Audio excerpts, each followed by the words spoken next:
You can call Don and Mike anytime, toll-free at 1-877-365-3636. That's 1-877-365-3636. They're ready to believe you.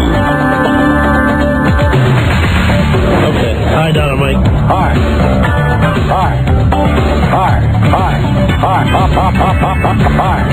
Welcome to our show. Mr. Son of a Beach. Hey, Don and Mike. Where'd you don't know could fill a book? Everybody loves Don and Mike. It's the Don and Mike Show, and they'll say what they wish. Where else would you rather be than right here, right now?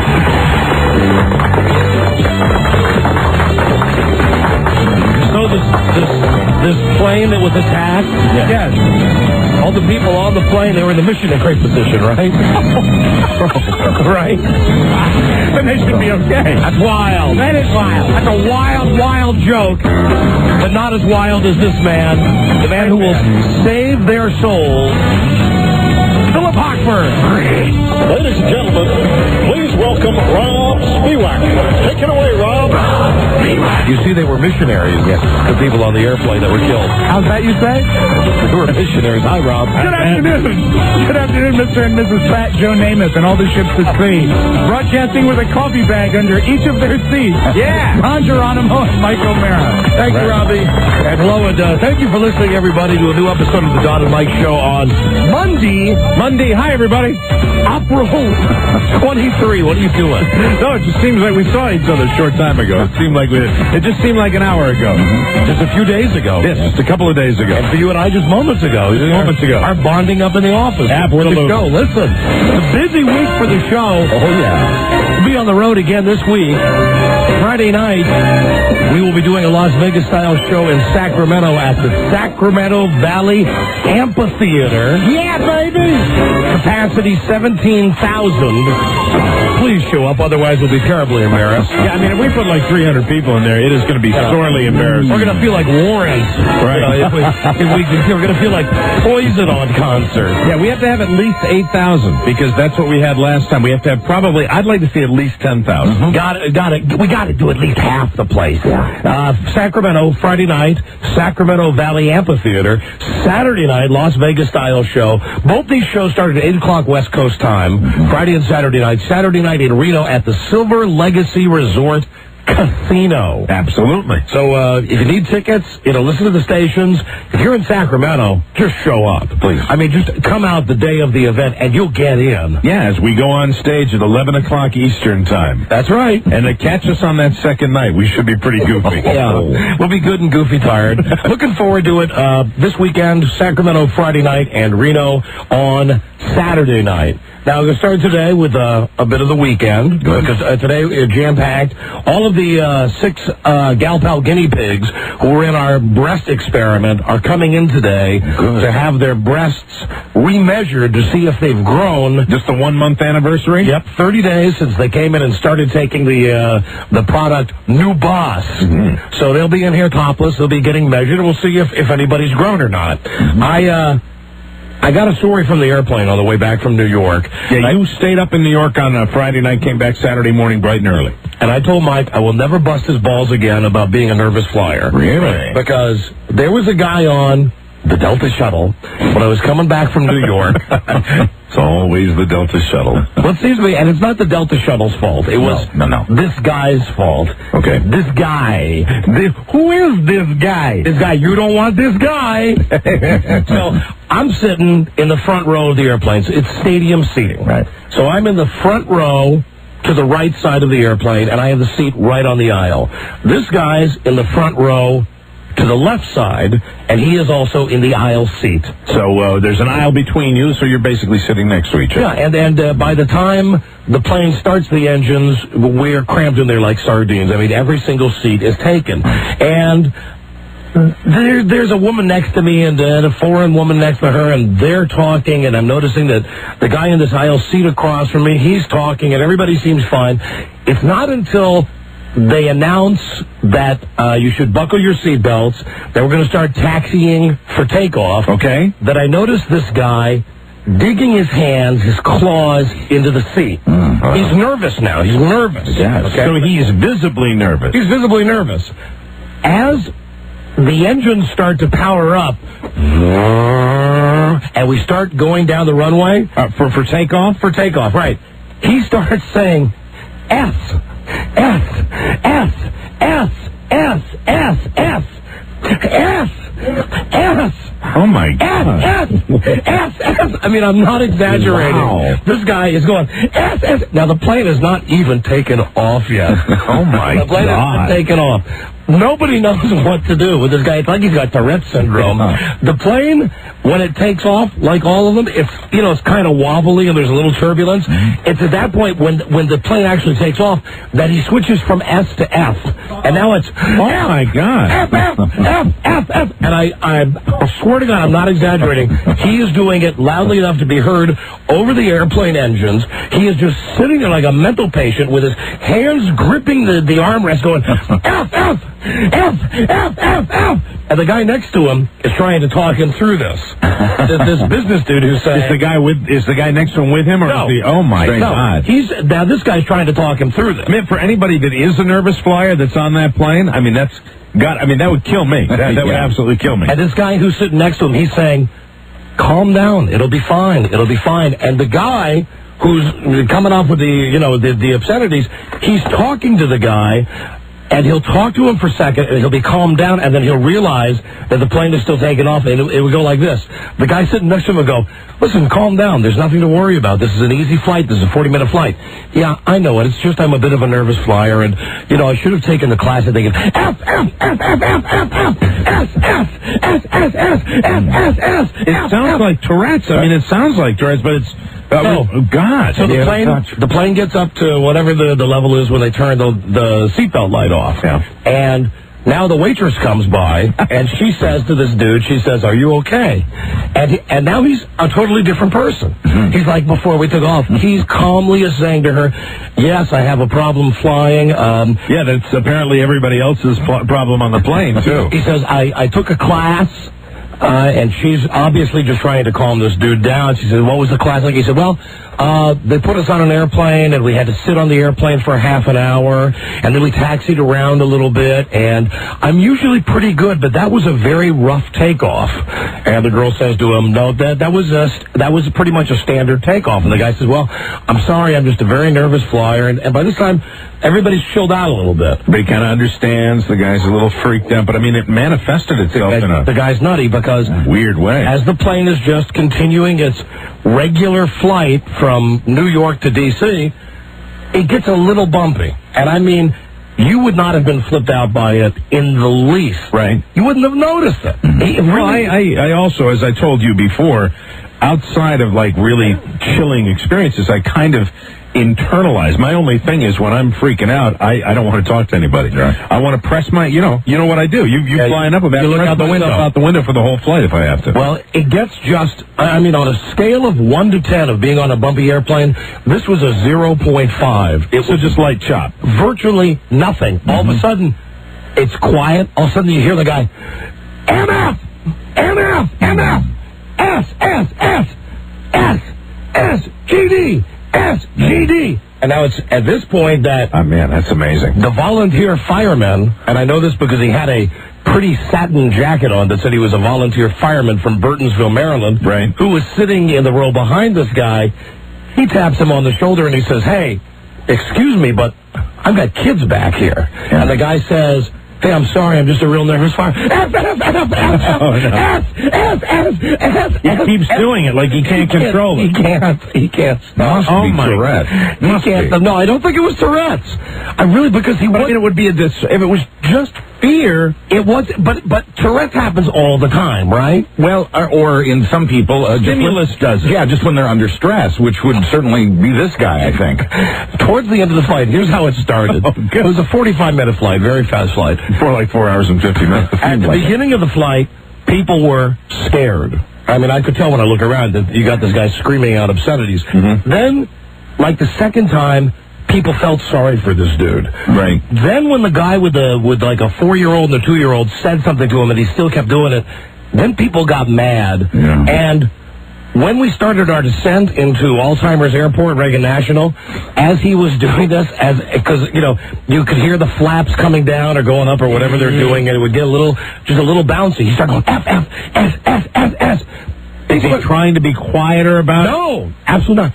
People now are openly just laughing at him. Oh, man. I mean, oh, my God. I'm looking at these broads next to me, and they're, nobody's hiding the fact that they're just staring at this guy. How could you not if the guy's doing that? People are just staring at this guy, and I'm looking up at the waitresses who are strapped into their, their crash seats up front. Were they grinning a little bit? They're laughing, too. I mean, who can't not laugh at this guy who can't control the fact? I mean, it was C-sucker, MFer, GD. Oh, I feel sorry for the guy with the kids. S. Surprised the guy didn't take a swing at the guy. S was his number one word, though. Unbelievable. S was his favorite word, and he must have repeated it, I guess you not, no pun intended, maybe 50 times in a row when we were landing. S, S, S, S, S, S, S, S, S. I mean, I wish I could say it because to just say S. It's just astonishing. Did he say it all the way down to landing? Yes. Did he knock it off once you were on the ground? Yes, once the plane landed, he reached into his pocket and got his phone and was like a normal business guy. Said, no apologies to anybody or anything? No, said nothing to anybody. But it has to be some sort of disorder beyond just being a scare. I mean, it's fantastic. Without saying it was better than a movie. Without really apologizing to everybody. You don't expect to be entertained on Adult Scuttle. Exactly. But I was really entertained by this guy. Truly amazing. He went from being someone you pitied to someone who was making you mad to someone that maybe you had some empathy for, and by the end of it was just like, God damn, get a hold of yourself. At one point, I said to him, the only thing I said to him was, have you ever thought about the train? He said, I can't. I gotta be there. I gotta be there in an hour. I've got to be there in an hour. And I said, okay, well, I fly with someone who's a little manic, and he takes the train. Thank you. Well, trains are all right, but that takes 3 hours, and I have to be... And at this point, he was normal again until things started bouncing around. Weird. S. Did you really call me manic? Yeah. Okay. Just for the purpose of that conversation, I was just trying to help him out. Right. Okay. That's all. The story. I mean, if anything, you don't really think I'm manic, do you? On the sometimes. But no, listen. Compared to this guy, no, you're Joe Valium compared to this guy. I mean, I told you I came back today. I won't bust your balls again when you get nervous on a flight because I have never seen you react like this guy did. Well, I would certainly keep that to myself, I mean, I would maybe let an oh my God out, but, especially after, what's amazing to me is after the guy with kids said something to him, it doesn't sound like he had any control over it, which would mean it would be a nervous flyer, but also some sort of disorder. They might have had Tourette's. I love somebody that has Tourette's. We have a lot of people with Tourette's that listen to this show. All right, let me see. Hello. Big call. Don. Do you have Tourette's? Yes, I do. You have Tourette's? Yes, I do. I was diagnosed when I was about 6. Really? What do you say? Involuntarily, what do you say? F, S, MF, things like that. But I want to say it does happen during stressful situations, It sounded like, the first couple times I flew, I was the same way, Maybe the guy's just not used to flying. Wow. So you think the guy might have had Tourette's? Yeah, I think so. It sounds like it. For me, it only happens, during stressful situations. Okay. Really? Yeah. What can we do to make this phone call more stressful? You guys really can't make me stressful. I relax when I listen to you guys. Very good. Glad we could help. All right, but you do have Tourette's. Yes, I do. And from what you guys were saying, it does sound like it, yeah. Do you guys, have a membership card or something? No.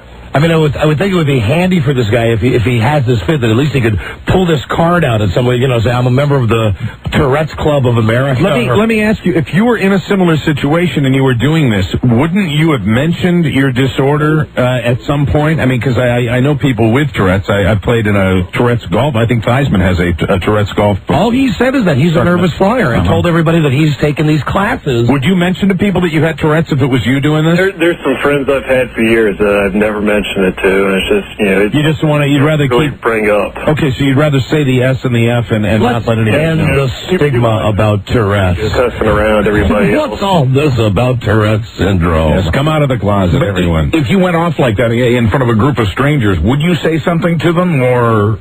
I mean, you would be aware that you did it, right? I'd be aware, but I'd be a little afraid to tell them because it's just... it's something I really don't want to bring up. Okay, that's an honest answer. Like the dad with the kids, if he said something to you, would you, to try to ease his mind, explain it to him, or just let it go? I'd let it go. This guy just said, hey, I'm a nervous flyer. I'm very nervous. MF! Yeah. It's something where you don't know the people, you're probably never going to see them again. You know, maybe it's the way that I'm relaying it to you with my cadence. It wasn't like a Rain Man type thing where he'd go, S, except when we were landing. Was it more like really nervous? Oh, S. Yeah. Oh, S. Except without the O. It would just be S. I mean, I wish I could say it. He'd be...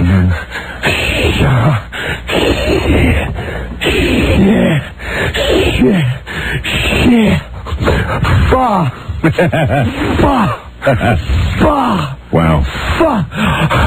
Mother, father. Wow. Mother, father. Yeah, I would have gone. That's the level. That I would not have handled well. Incredible.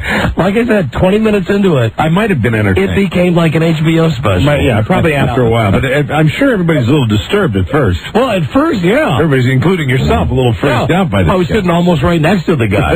You know, and I thought, well, I'm certainly not a good enough person like the guy who was sitting directly next to him, who actually tried to talk him down from this and tried to help him. I mean, I didn't want to get involved with the nut job. Right. But this guy who was sitting next to him had his raincoat neatly folded in his lap. I mean, the whole way I could tell what he was doing. He was just trying to keep the guy occupied, saying, like, are you from D.C. or are you from New York? Well, I have a home in both cities. My family has grown up and blah, blah, blah, blah. And I know he's just trying to trying to keep him going. And this guy would talk with him, and he would have normal conversations. Trying to be a good guy. And the plane was shaking. He'd go,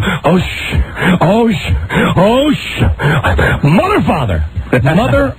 And a lot of it was... You know, you're getting very good at deliberate. The profanity without, pulling back. I wouldn't take that chance. I'd slip up and go for the full curse. Oh, sure. But he didn't say, it was...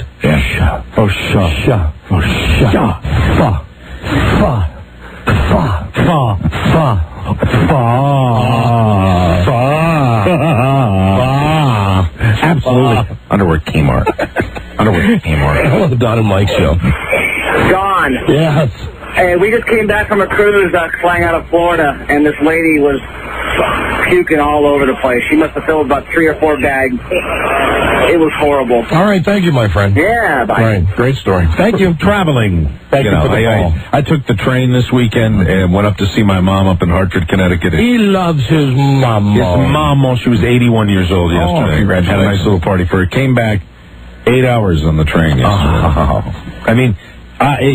airlines, trains, taking the car. There's just too many people in America. That's all. I don't think there's any real, for those people. I always, how I always sing the phrases of the train. Yesterday it fell back a few notches for me as we got into the 7th hour. It became a little dicey, but nobody was vomiting and nobody was saying S. Yeah, but listen, I'm telling you that the vomiting would have bothered me. The guy with the profanity, that was entertainment after a while. After a while, it was. It really was. It was rather funny. And I tried to follow the guy on the way off the airplane because what I really wanted to do was, they always ask me if I want a business card, and I always turn them down. I think you do too. When they come around, they say, "Do you need a business card?" I always say no. But one of these times, I'm going to say yes because that's the situation where I wanted to give the guy my card and say call to say I'm going to give you a special number. Call on Monday because people won't believe what you were saying on the airplane. But I don't know how I would possibly even come up to a guy like that. I know that I wished I'd had those cards when I've been in a movie theater before, when there's been someone who's been talking very loudly. I've wanted to give them a card saying, hi, I'm from WJFK Radio. Right. If you call this number Monday at 3:10, you're going to win a fantastic prize. Just to have the person that was running their mouth call into the show so I could yell at them on the radio. So they'd be called ambush cards. Yes. Hey, I really enjoyed listening to you talk. Here's my card. Give me a call tomorrow. Call me. Call me on the radio tomorrow. The Tourette's dude. Hello, Don and Mike show. Hello. Yeah, hi. Hey, I was just calling because I've done this to people before on a small commuter aircraft that I had to fly on. I'd never on a small plane where you could actually, it was like 20, 30 people, and you could actually see the pilots, and there was this LED thing up in the front of the plane, and it was just counting down and counting down and counting down, and I was going, oh my God, it's the gas gauge. And we're getting closer and closer to Pittsburgh where we were coming in, and the pilot's like going faster and faster. And this thing's counting down, and I'm going, Jimmy, we're running out of gas. We're running out of gas. And this is a little commuter full of businessmen. They're all just kind of like looking at me. Were you doing this as a goof, or were you serious? I was absolutely serious. You're a nervous flyer? You were going to run out of gas before we got to the airport. All right. God. It was just... Were you on the Delta shuttle? No, it was some little commuter. You know, being a nervous flyer in the club of nervous flyers, a guy like this, if you're ever sitting next to me and do that, I'm just going to kill you. I will do the jail time. I will kill you. Just leave me alone. Let me wallow in my own terror. Hello, Don and Mike Show. Hello. Oh. Hi, you're on the air. Hey, how you doing? Hi, we're doing great, thanks. Good. I worked with an attorney that had Tourette's, and the guy said he didn't actually know, or family didn't know he had Tourette's. God, how would you want that? How would you like that? How would you like to be in traffic court and your attorney, the guy who's representing you, has Tourette's? Yeah. Ladies and gentlemen of the jury, effer. Well, I mean, and he would just start cussing, and he would jerk, and he'd like pound his fist on the podium and like run back and forth across the courtroom and cuss and. Well, I think the most famous portrayal of Tourette's was L.A. Law, with that wonderful guy, that wonderful actor that did it when he was in. Didn't he speak to the judge and call her like a bitch? Yeah. Well, if that's the way you feel about it, you bitch. Exactly, they do. They're just completely out of control. You find yourself cussing too when you talk to them. You can't help it. Tourette's and you, perfect together. When I did this golf tournament, I talked to a lot of people. In fact, I played golf with a bunch of guys who listened to the show, and we had talked about Tourette's before, and they laughed at it. They thought it was funny. So, I guess there's some people that are stigmatized by this, don't want to come out, but a lot of these guys were kind of open about it. No, I say wear it on your sleeve. Yeah, amen. Wear it on your... Be proud. Sure. You have Tourette's. You have the ability to say what is ever on your mind, and no one will criticize you for it. Yeah, you will not. And as a matter of fact, not only that, but it won't necessarily be what's on your mind. You can claim that you really didn't mean it. It was just the Tourette's. Yeah, right. Blame it on that, Okay, you fat effer. Right, I have Tourette's. Yeah, I'm sorry. F your mother. I have Tourette's. That happens to me, okay? I have Tourette's. You see, sucker?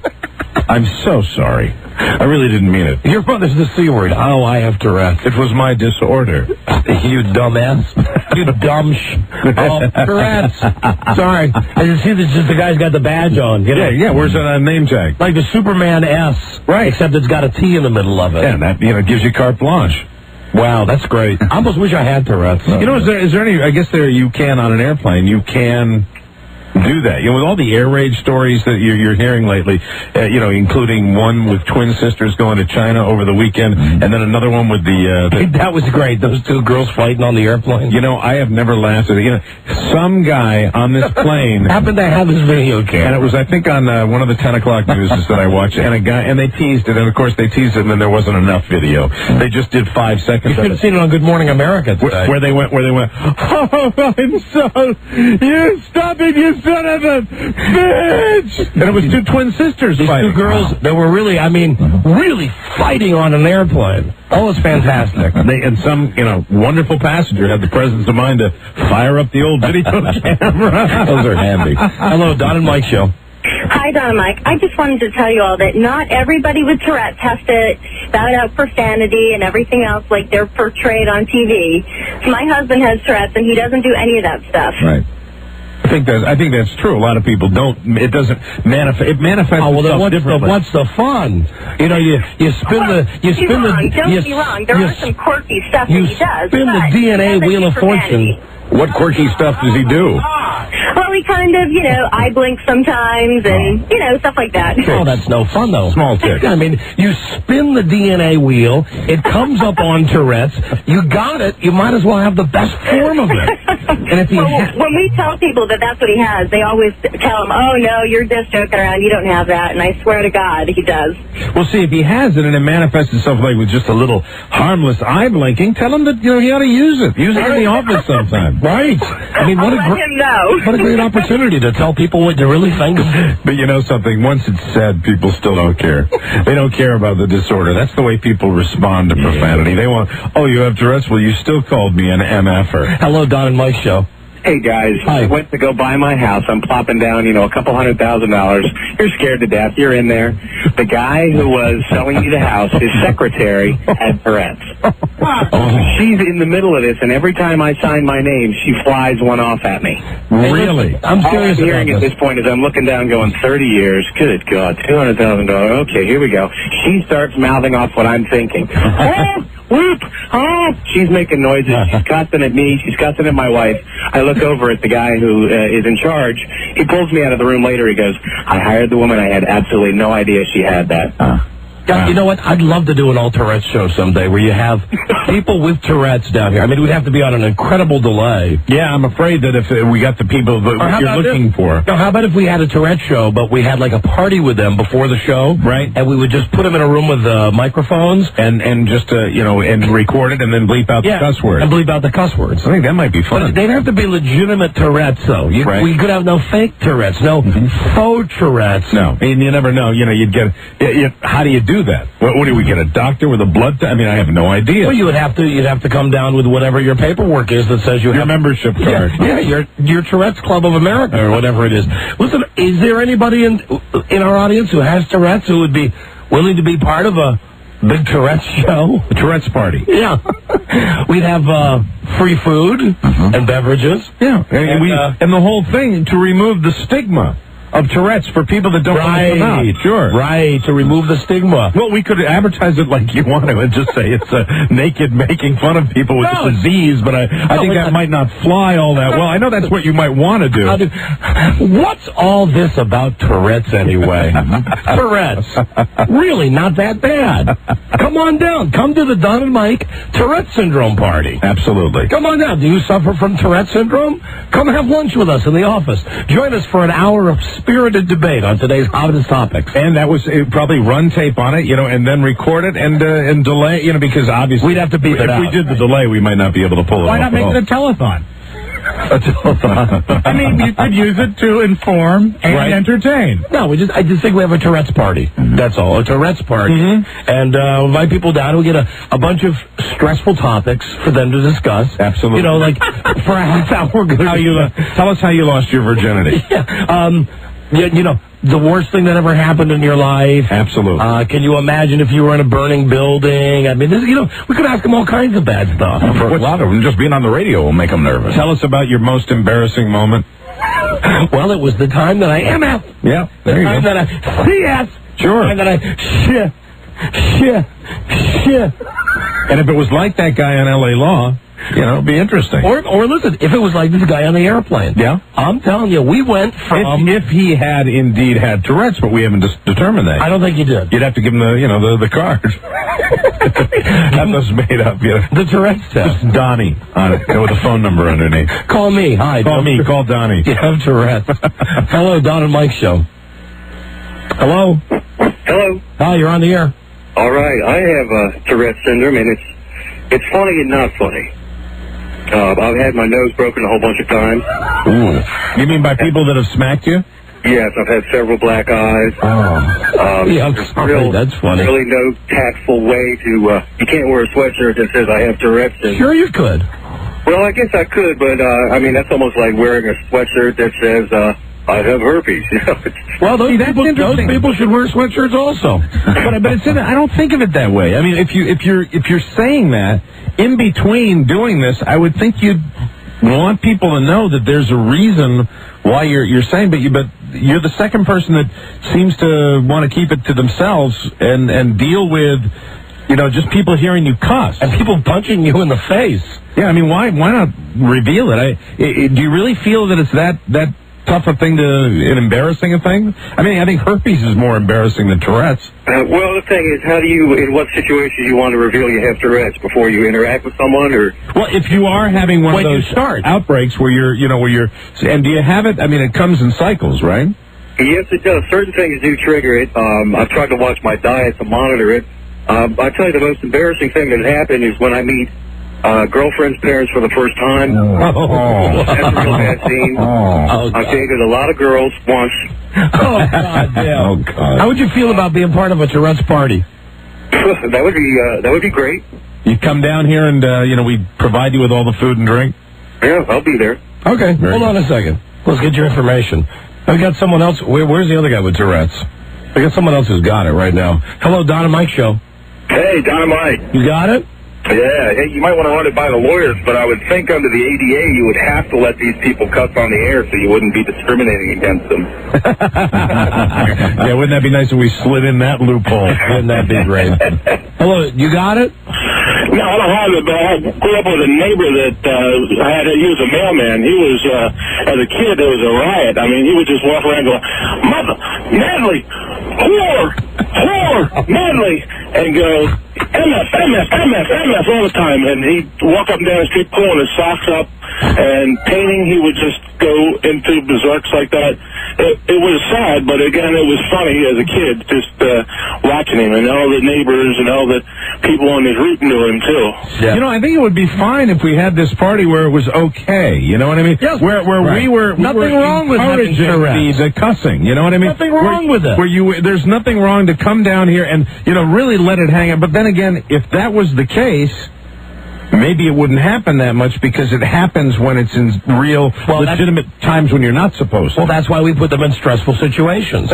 Or like we ask them, even if it's something as easy as asking them impossible trivia questions, or maybe, get them to talk about bad stuff that's happened to them. Sure. Maybe the game show format. Have a whole big Tourette's party. Mike is thinking like I'm thinking. Make it like, what's my line? So to get you like, what's my affliction? The pressure of the game show environment could elicit that. And have one person who doesn't have Tourette's.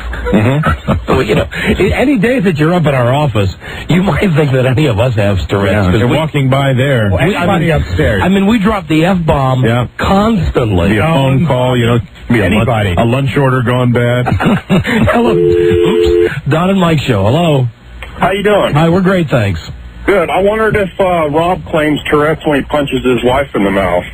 No, my wife does have Tourette's, though, and a lot of times she'll have a nervous tick right towards my fist. All right, get out of here. Goodbye. Well, listen, that's just something to think about for the Don and Mike Planning Board, the Tourette's party. We're down with Tourette's. Yeah, there's nothing wrong with Tourette's. Join our party. We've got Tourette's, and it's okay. We could have Tourette's for a day, you and I. Sure we could, Rob. Sure. I mean, we'd want to probably get it rolling, and if we're going to be editing out, you and I do. How long will we not discipline ourselves on that? There'd be no chance. We would just be sitting there the whole thing all the time. Rapper. Just like a total cuss show. Right. Well, listen, if you got Tourette's, call Lisa. Maybe by the end of the show, we'll find out if there's enough Tourettites out there. Right. And maybe we can have our big Tourette's party show. And also, if there's somebody that's an expert, like a medical person who knows, like how we could elicit the responses. What type of situations would get the desired result? I understand what you're saying. How could we? No, don't worry. I wasn't attempting to do any good whatsoever. I understand what you're saying. How could we be sure that we could set these people off? Pure exploitation. Yeah, don't worry. No, absolutely not. Not to educate or inform or anything positive at all. No, we're here to entertain. It's pure entertainment. That's right. Tourette's equals entertainment. I mean, listen, if the guy on the airplane didn't have it, then he should take this act on the road, because by the end of the flight, that's right, everybody was just howling with laughter at this guy. Now, basing your experience with him on the guy that was on L.A. Law, you think the guy could have had it? No, I don't think so. You think he was just a nervous guy? A nervous flyer. That's weird. I think so, because he didn't have the cadence. He was like shouting it out in a violent way. And a lot of it was to himself. I mean, it was loud enough to be heard, but he wasn't doing it like... And it was the way you were saying it. Yeah. Have you thought that maybe you might have it? Well, of course I do. I'm the poster boy for it. And who's got the time for 8 pills a day, Mike? I know, it's a hassle. Okay, let's try to give away money. All right. Right here, right now, with the secret sound. Call 100. Good luck to you. 877-365-3636. Number 1, Arbitron Radio, the Don and Mike Show. Falls Church, Virginia. Hello. Hi, Larry. There's a couple guys here in Washington, Don and Mike, who play a tape of you getting asked about journalism by somebody, and you think he's talking about medical school. Do you remember that? No. Do you ever listen? Have you ever heard Don and Mike? I never get to hear them. They were on the morning, they're on the afternoon, and I never get to hear them. We took over their show one day. I went, in fact, the day before the heart attack, we went and took over their program one morning. and totally destroyed them. But you could doctor your tapes. They invite prostitutes to join in. Yes. Don Geronimo and Mike O'Mara. A prostitute with Tourette's, even better. Oh, boy, that'd be incredible. A ranch. kind of a turn-on, though, to have a prostitute with Tourette's. She talks dirty to you all the time. Be incredible. You have to put her in a stressful situation. Hello, Don and Mike show. Hi, am I caller 100? Yes, you sure are. Hi, what's your name? Hi there, what's your name? Mickey. Ricky, where you from? No, it's Mickey, like Mickey Mouse. Oh, Mickey, where are you from, Mickey? Reno. Mickey, you won the WWF Backlash prize pack, courtesy of Comcast, Cox Cable. You won WWF Backlash in demand Sunday night, live event from Chicago. Everybody else, call your Comcast or Cox Cable system to order it on pay-per-view. Now, Mickey. Hey, Mickey? Yeah? You're so fine. Do I blow your mind? Hey, Mickey. Hey, Mickey. I'm going to do that. Okay. What? No, that's going to be a song? Tony Basil. Okay, Mickey, you're going to play for $500 right now. Secret sound number 3, a common everyday sound that you can hear at work or in the office or at school. We'll play you the sound now. Correctly identify it. Win $500. Please don't answer until Mike sings like. The aforementioned Tony Basil. We wish you Godspeed. Caller, name this sound.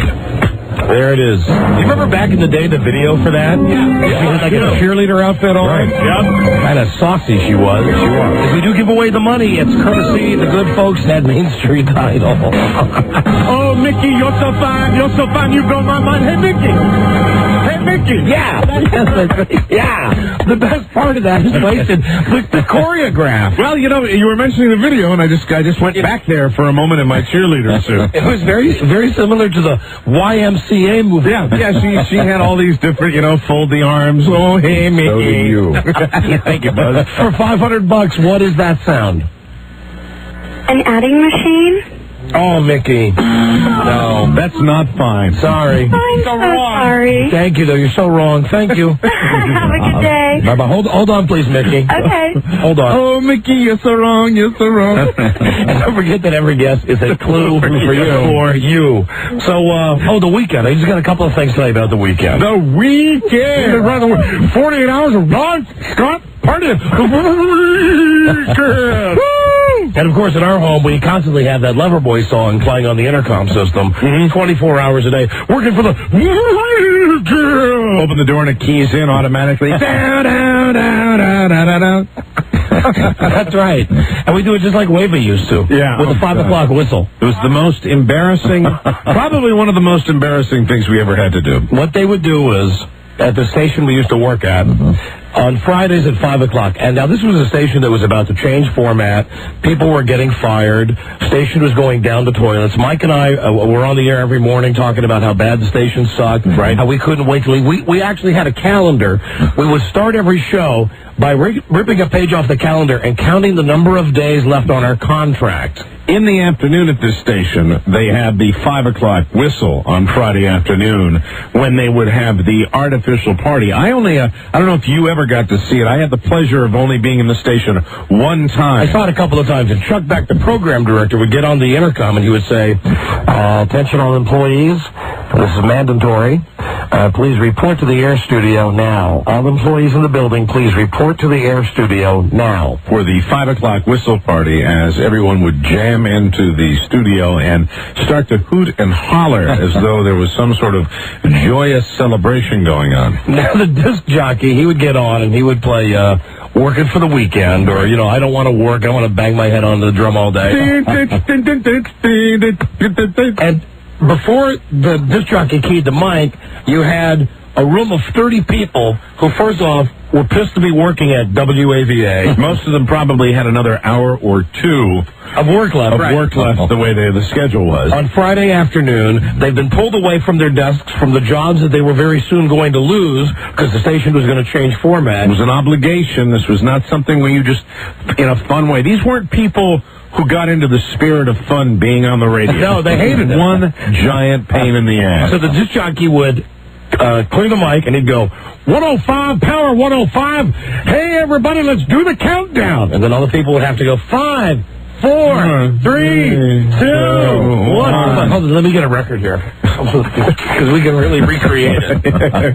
Who was on the air? Who was the... there were so many different afternoon shows when you were working there. How about Bruce? He did it for a while. Shadow. Yeah, Bruce Bisson. Shadow Stevens. Shadow Smith. Shadow Smith. I'm so depressed, man. I am, did he do that to you the first time he did that? Where he took his little Senor Wences thumb and forefinger, made the little voice going, I'm so depressed. This guy used to sit in the studio with the lights turned off, the monitors turned completely down, and he would just be sitting in the studio contemplating how much he hated his life. And then when the light would come on saying that the record was over, he'd put his headphones on and he'd go, Power 105, WAVA, good afternoon, everybody. One of those interesting individuals that, you meet introverts that are extroverts on the radio in this business. You meet people that are total extroverts, but then you meet people that are introverts both on and off the air, and I've always been amazed that those people are in this business. And Shadow Smith was one of these guys. It was all he could do to muster the enthusiasm. He hated it. He really did. He hated his job, but, he made about $50,000 a year, and he was a good disc jockey. Very tight, very good disc jockey. He hated being at the station. Okay, so here we go. I'll be Shadow. Okay. And they would always do this. All right, everybody, we're gathering down now. Let's count down. Yeah. What do you guys say? Yeah. Are you ready? 4, 3, 2, 1. It's the weekend! Come on now, what do you say, man? My job sucks. I want to get drunk this weekend. What do you say? It's Friday and it's 5:05.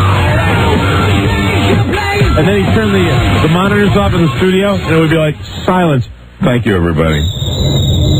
Thanks a lot for doing the fake party. See you later. And I remember one time somebody said, wouldn't it be a better party if the station would actually, buy a 6-pack of beer? Well, we had those, too. Yeah. There was no radio station I don't think they're on the planet. During its prime time, at the top of the heap, when WAVA was really, really doing well, I don't think there was any staff of people that got together and had more fun than we did. And we got effed up all the time. I mean, it would start at 10:30 in the morning after we would get our great ratings, and then it would continue, in many cases, to the following morning on a work week. on a work night. But that's the biggest phony thing in the world. Oh, it was, and that was at the end. That was really at the depressing end when nobody really wanted to be there. And then the record would run out, and they do the same thing where the disc jockey would say, "Okay, everybody, now let's make some noise now because we're gonna have another record, okay?" Yeah. Everybody gonna okay. Are you guys ready? Yeah, right. Whatever. Okay. Hey, we're back. Tell me something now. It's Friday. Yeah. And hold on, remember this, Mike? Remember the chant? Let's do the chant. Friday. That's right. That's right, man. It's Friday. We're going to party our asses off. What do you say? That's right. Shadow Show. Friday. They turn the mics off. They all contemplate suicide together. They all contemplate drinking Jim Jones Kool-Aid. Fascinating place. Goddamn. And at the end it was sad because it was really a great radio station that had been just raped by corporate America, by different management, and it was very, very depressing to work there. But that was the biggest joke, was the Friday 5 o'clock whistle. And they would do it for an hour. They wouldn't do it for one break. Sure. They would make, and what they would do is, they'd let the people, the office workers, because the station only talked every 10 minutes, they'd say, that's fine, you can go back and finish your work. Meet back here in 10 minutes for the next break. Yeah. And all these people would trudge back to their desks to do the job they hated. Then they'd have to come back into the studio. First time they did it was great. First time they did, everybody really thought it was funny and had a great time. But then when they realized it was a job, you had to go up a flight of stairs to do it. And there was really going to be no 5 o'clock party. Right. I mean, that's a lot of people thought when they put the memo out that said, be in the studio Friday at 5 for the 5 o'clock whistle. Yeah. People thought that they were going to get a chance to get something to eat, have something to drink. No, most people actually, towards the end, hated each other anyway. Probably didn't even want to be in that room together. Yeah, man. 5 o'clock whistle. Because it's the weekend, baby. We're ready to party. And it was 9 times out of 10, it was Loverboy. It was 9. It was working for the weekend, the definitive top 40 at the time. We're having so much scary fun. How do you spell Friday? P-A-R-T-Y. Yeah, baby. What do you say, guys? Yeah. All right, party. This sucks. That's right, we're here to party our ass off. How about you guys? All right, well, okay. All right. And there was a lot of that from the disc jockey. How about it, you guys? Oh, yeah, we're really into this. Shadow. Friday, party time. Yeah, wow.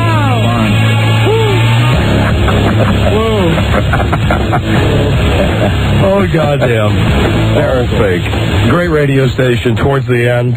Awful, humiliating place to work. It was sad, very sad. Really was. But listen, not as humiliating as I got home from New York. That's a great segue, incidentally. I got sick in the hospital. And this day and age, man, you can't even get sick. Sick, man.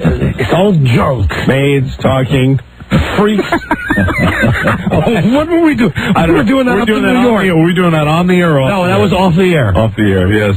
Freaks carrying your luggage up to the room. In this day and age, man, you can't even get sick. That was at the Red Eye Grill before Friday's show. I got sick in the hospital. I don't read movie magazines because they're all junk. Ladies and gentlemen, excuse me, I'm talking to somebody else. Doing our Elvis impression. If Elvis talked real. That is an insult to me, to my doctor, and to my little daughter. I will rip your tongue out by the roots. Thank you very much. Elvis Aaron Presley. All right, so I get home from New York, and two crises going on, same time in my home. Of course, this was the weekend that it was 80 degrees. Beautiful weekend. Approaching 90. So this, of course... Lovely weekend. We turned on the air conditioner, and it's busted. Oh, no. So it's like 100 degrees in the house. God. And then the brand new dishwasher, remember, with all the fanfare that I bought Freda last fall? Yes. The space-age Jetsons dishwasher. Right. It broke. Did it leak all over the floor? No, it just wouldn't work. Okay. So what that meant was Freda actually, I believe, for the first time, and I can't, since before Bart was born, had to actually wash dishes herself this weekend. Oh, my God. And I derived an incredible amount of pleasure. I'm just sitting there sweating my ass off. It was 100 degrees in our house, but I would just sit at the kitchen table just watching her wash dishes. And grin. Yeah, and it really pissed her off. She said, why don't you help? I said, why? Look how well you do that. You didn't even dry, huh? No, that's beautiful. Wow. That's great. So we had these two crises going, and she got mad at me on Saturday. I guess or maybe it was Sunday. I don't know which day it was, but she apparently thought there was something that we could do to get the situation resolved immediately. The air conditioner or the dishwasher? Both. Okay. And I already made a phone call and already received an answering machine at both of the places. That stuff does always happen on the weekend. Yeah, there's really nothing you can do. So at one point, we had all the windows in the house open, and it was like 100 degrees inside. It was 90 degrees outside, and she came in and she said, have you handled this yet? And I said, well, I made the phone calls. And she says, well, what are you going to do after that? I said, well, I'm going to continue to sit here and watch the NFL draft. And that really rubbed her the wrong way. That was not a good thing to do. It really rubbed her the wrong way. She left the room, and then she came back, and she said, let me get this straight. You watch football, then you watch arena football, and then you watch NFL Europe football. Now you're watching a show. Explain to me what they do during the show. I said, well, each team has 15 minutes to pick a player. Doesn't she think Mel Kiper Jr. is cute? This was day 2. Mel Kiper Jr. is not even on day 2. Mel Kiper Jr. is not even on day 2. This is, how does he get a free pass? Day number 2 is Ron Jaworski. Oh, Jaws. And Mike Tirico. I cannot, all I know is that Mel Kiper Jr. are good, close personal friends. That's all he lives for is the NFL draft. I would think he would be on to the bitter end. That's amazing. He shoots his wad on Saturday when the big guys are picked. So like the top 30, and then he takes a powder? I think however many they pick on Saturday, 100 guys, 150 guys, and then he's not on. So Sunday, I mean, I'm positive that ESPN's viewership on Sunday was 3. Me and 2 other idiots that were dumb enough to watch the second day of the NFL draft. Pretty beautiful on the entire East Coast all weekend. I wouldn't know, Mike. Great day outdoors. You didn't leave your home? I would know. Actually, I did. At one point, I left.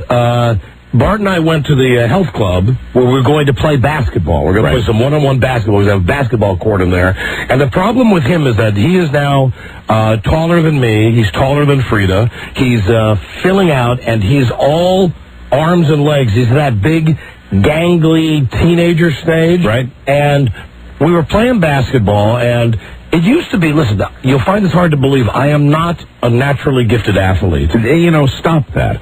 Stop that, please. You know, enough with this charade. I am a total fag klutz when it comes to playing sports. However, I've always had the advantage in basketball because I've always been taller than myself. Double his height. Yeah, I've been taller than him, and what he doesn't know is that the last 3 or 4 years, as he's been getting bigger and stronger, I've been playing harder and harder, using the body. Yes, to maintain my level of superiority.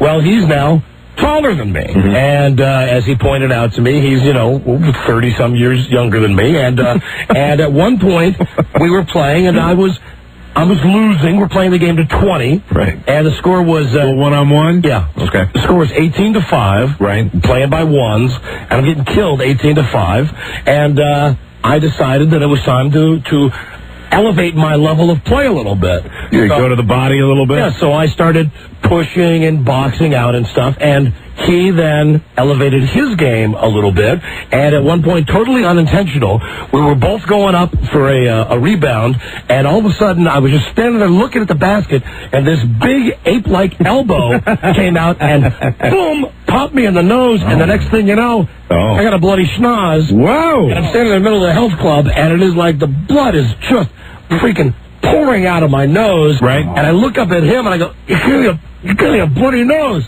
He's laughing. Daddy's nose. He's laughing. He's laughing. He says, I didn't mean to. I said, I know, but Court, you gave me a bloody nose. Give me a towel. Give me a bloody nose. He says, well, are we playing or aren't we playing?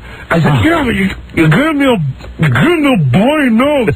So then I'm determined. Now I'm thinking to myself, okay, forget it. I don't care that he's my kid. I don't care that I love him more than anything. The blood is thicker than water thing not applying right. Now I am going to kick his ass. And we check the ball back and forth, and I say to him, okay, I want to tell you something. All bets are off now. You're still responding to your pain. Your whole life, I've always monitored my play, and I've always played a little easier than I could. I want to tell you now, you want to play like a man? Let's play like men. Let's go. And he scored the next, I think the next 8 points in a row. Oh, my God. It's just totally humiliating. You didn't cry, did you? And at the end, when I said, hey, good game, he said, Dad, can I tell you something? I said, what? He says, I wasn't playing as hard as I could. Oh, God. Crushing blow. A crushing blow. Thank God they invented the game horse. Right. Because that's the only game now that I can beat him at. Well, it doesn't require a lot of movement on horse. No, you just well, it misses a movement if you're doing something real fancy. You just stand and you shoot the ball. Do you have a particular shot that he finds difficult that you execute flawlessly? Yeah, now, tell me if this is cheating in horse. There's a shot from, if you're right on the side of the basket for outside the three-point line, that's the one shot I can make blindfolded. I can make it 10 times in a row. On the side? On the side. Jump shot right down almost in the corner. Off to the side, yes. You're almost behind the basket. You're parallel with the basket. Well, you can be behind the basket in a lot of those games. So what I would do is I'd say, okay, horse, here we go. And I'd make the shot. He'd come over. Then I would go back to the same spot, and I would make the shot again. And he said, you can't do that. Yes, you can. And I said, what do you mean you can't do it? He says, you can't do that in horse you can't take the same shot twice. I think you could take it every single time if he couldn't make That's the shot. what that's what I think too. But That's the way I've always. The way you play horse is you come up with the shot that your opponent can't get, and you run him into the ground with it. Well, I'm getting the new rules from him, so I said, no, all right, okay, I won't. So I went to the other side of the court, and I made the shot from there, and then he couldn't make it, and I was up like H-O, and I was, at this point, I'm out of my mind. I'm running around going, let's see, I have nothing, and you are, ho! You're a hoe! And then he would look back at me, he'd go, oh, wait a minute, hold on. What was the score of the last game? Oh, yes, 25-8. This is a friendly rivalry. Yes, this is, you know what, this is the way that they see this crap in the NBA. This is the way the kids play now. This is the way that I have to play. And then he decides that he's going to really stick it to me because he says, okay, here's the shot. It describes an impossible shot. He says, you flip the ball in the air to yourself, you come down, pass between the legs, pass behind your back, then you do a reverse layup with your left hand. Now, if I was playing horse, I would say that the actual, all that stuff before that, the actual shot itself is what really counts in horse. That's the way I look at it. That's what I said. Kind of the old man approach. I'm getting pissed at him because he's saying, okay, first you flip it in the air, then you dribble down, then between your legs, then behind your back, and then you make a reverse layup with your left. And I said, listen, enough of the soliloquy here. Make the shot. Mm-hmm. Because I'm thinking he's describing something impossible. Right. Meanwhile, goddamn if he doesn't go, boom, boom, boom. Between his legs, behind his back, up to the basket, reverse layup with his left hand. Makes the shot. Wow. Like it's nothing. Then it's very difficult in horse if the object of the game is to duplicate something, and not only is the degree of difficulty out of your grasp, but you're having trouble remembering what was done. I'm going like in slow motion, where I'm dribbling. He goes, come on, dribble faster. I said, well, now, what is it now? It's between the legs?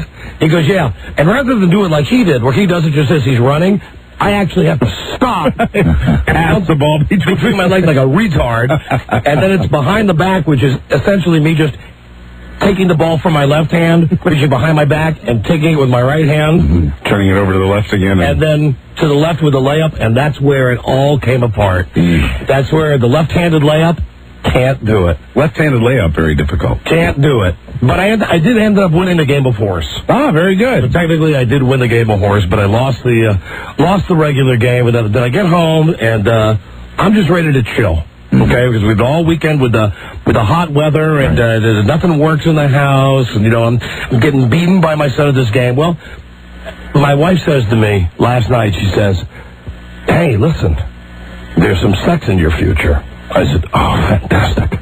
She says, all you have to do is watch a foreign film with me. And I said, does it have subtitles? And she said, what does it matter? I'm telling you, you'll have guaranteed sex if you get off your ass and stop watching whatever you're watching and come watch this foreign movie with me. Really? So she comes into the room where I'm sitting, and she says, movie starts in 1 minute. She got it on pay-per-view. 1 minute until the movie. I said, I'll be there. She said, no, you got to be here for the very start of the movie or no deal. A foreign film on pay-per-view. I'm trying to... Movie called Woman on Top. Woman on Top. Hey. No, it's not like that. No, it's a piece of crap. Corporate instructional film? An art film is what it is. So she comes back and she says, this is your last opportunity.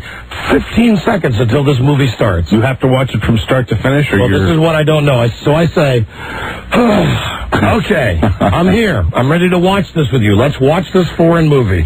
So we sit down and we watch it. And I mean, 10 minutes into this movie, I know it is a stinker of the highest regard. I'm bored out of my mind with this movie. Thank God there's no subtitles, but it is just, I don't care what country it was made in, it is a bad movie.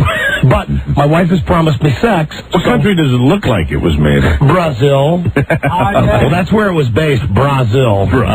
So I am sitting there like a good soldier watching this. Now, I'm trying to give her all of my subtle clues. Like at one point I went... No hotties at all in it either? Yeah, but there's no nudity. The girl who's the star of the movie, the chef, she plays a chef. She's hot, but the movie is filled with symbolism and all the stuff you like. Yeah, all the stuff I hate. You know, when I watch a movie, I want to be hit over the head with it. You know what I mean? I don't want to have to try to figure out the layer upon layer upon layer. Right. So I'm giving her all the subtle signs I can, like going,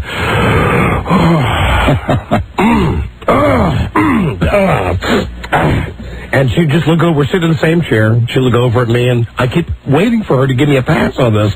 She won't. So finally, when I think I can stand it no more, I said to her, come on, this movie sucks. You're just watching this movie because you don't want to be the first to say it, but I'll say it. The movie sucks. And she says, no, the movie's excellent. I said, listen, I really want to have sex, but I can't stand to watch this movie. Was it subtitles or was it dubbed? No, it was not even dubbed. It was. Really? I think they were speaking English. Wow. Oh, really? I said, I can't stand to watch one more minute of this movie. Were their lips moving funny, and then they'd say, I really want you to have this. No, they were speaking American. Wow. They were speaking English.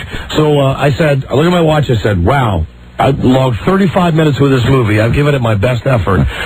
I'm sorry, I can't watch it anymore. And she says, okay, do what you want. And I thought, okay. So I laughed, and I got on the computer, did my stuff, went upstairs, got ready for bed. She came up for bed. I put my move on her, and this is what I received. I made my move, and all I heard was, no. Was just a simple one word, very cold. I mean, I could almost see the frost. It was 85 degrees in our bedroom, but I could almost see the frost coming out of her mouth. And she says, you didn't honor the agreement. That's right. And did she come around at all? Mm-mm. Oh, dear. Mm-mm. Oh, well. No. She's a strong-willed woman. She is a woman of her word. Mm-hmm. Yes, it was mighty cold. Even though it was like 100 degrees, I was mighty cold in that bedroom. Chili sheep. Yeah. Imagine that. Hey, good name for a radio personality. Is it Chili sheep? That's a good name for a radio personality. Hey, thanks, Chili. With a 5 o'clock whistle, baby. We're here for the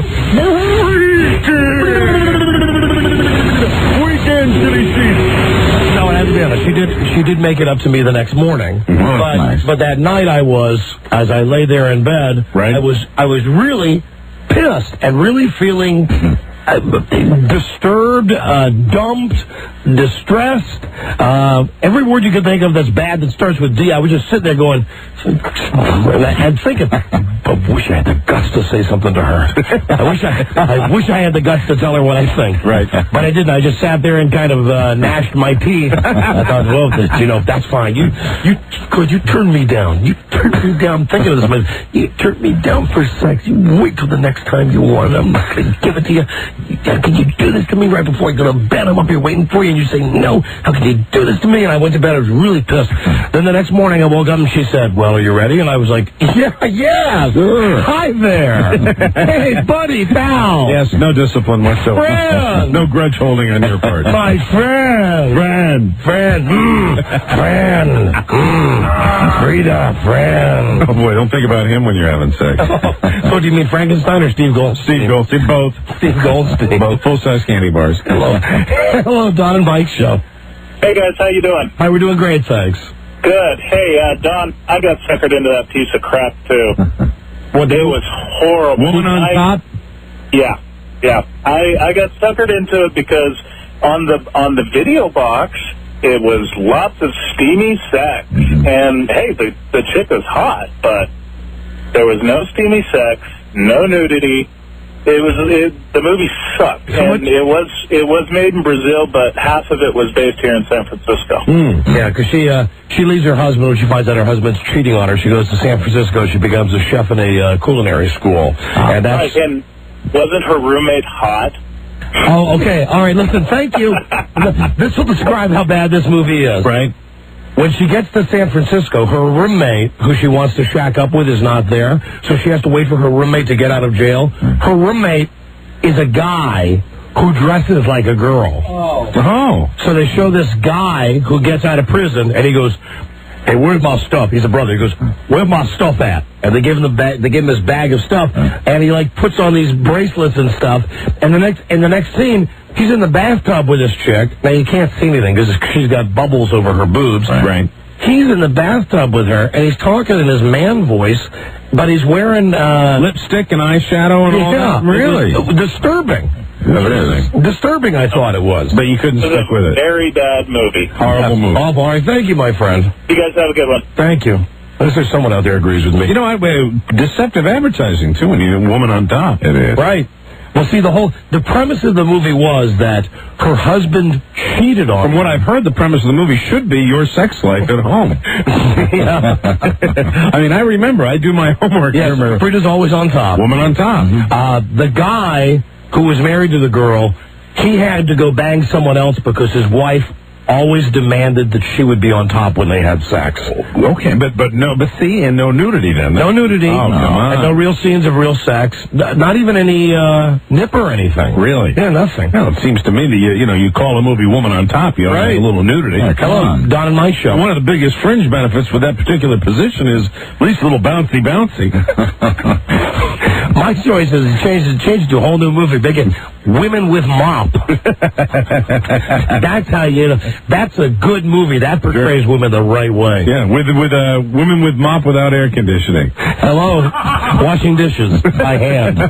Hey, Don and Mike? Yeah, hi. Hey, how are you? Great, thanks. Hey, I'm pretty sure that you can't do the same shot twice at horse. You're pretty sure that you can't? Yeah, I'm pretty sure, man. You get a letter on someone, you can't do that same shot again. All right, well, that's what You're shot from the corner, man. You can't do that. That's what my kid said. You can't do it.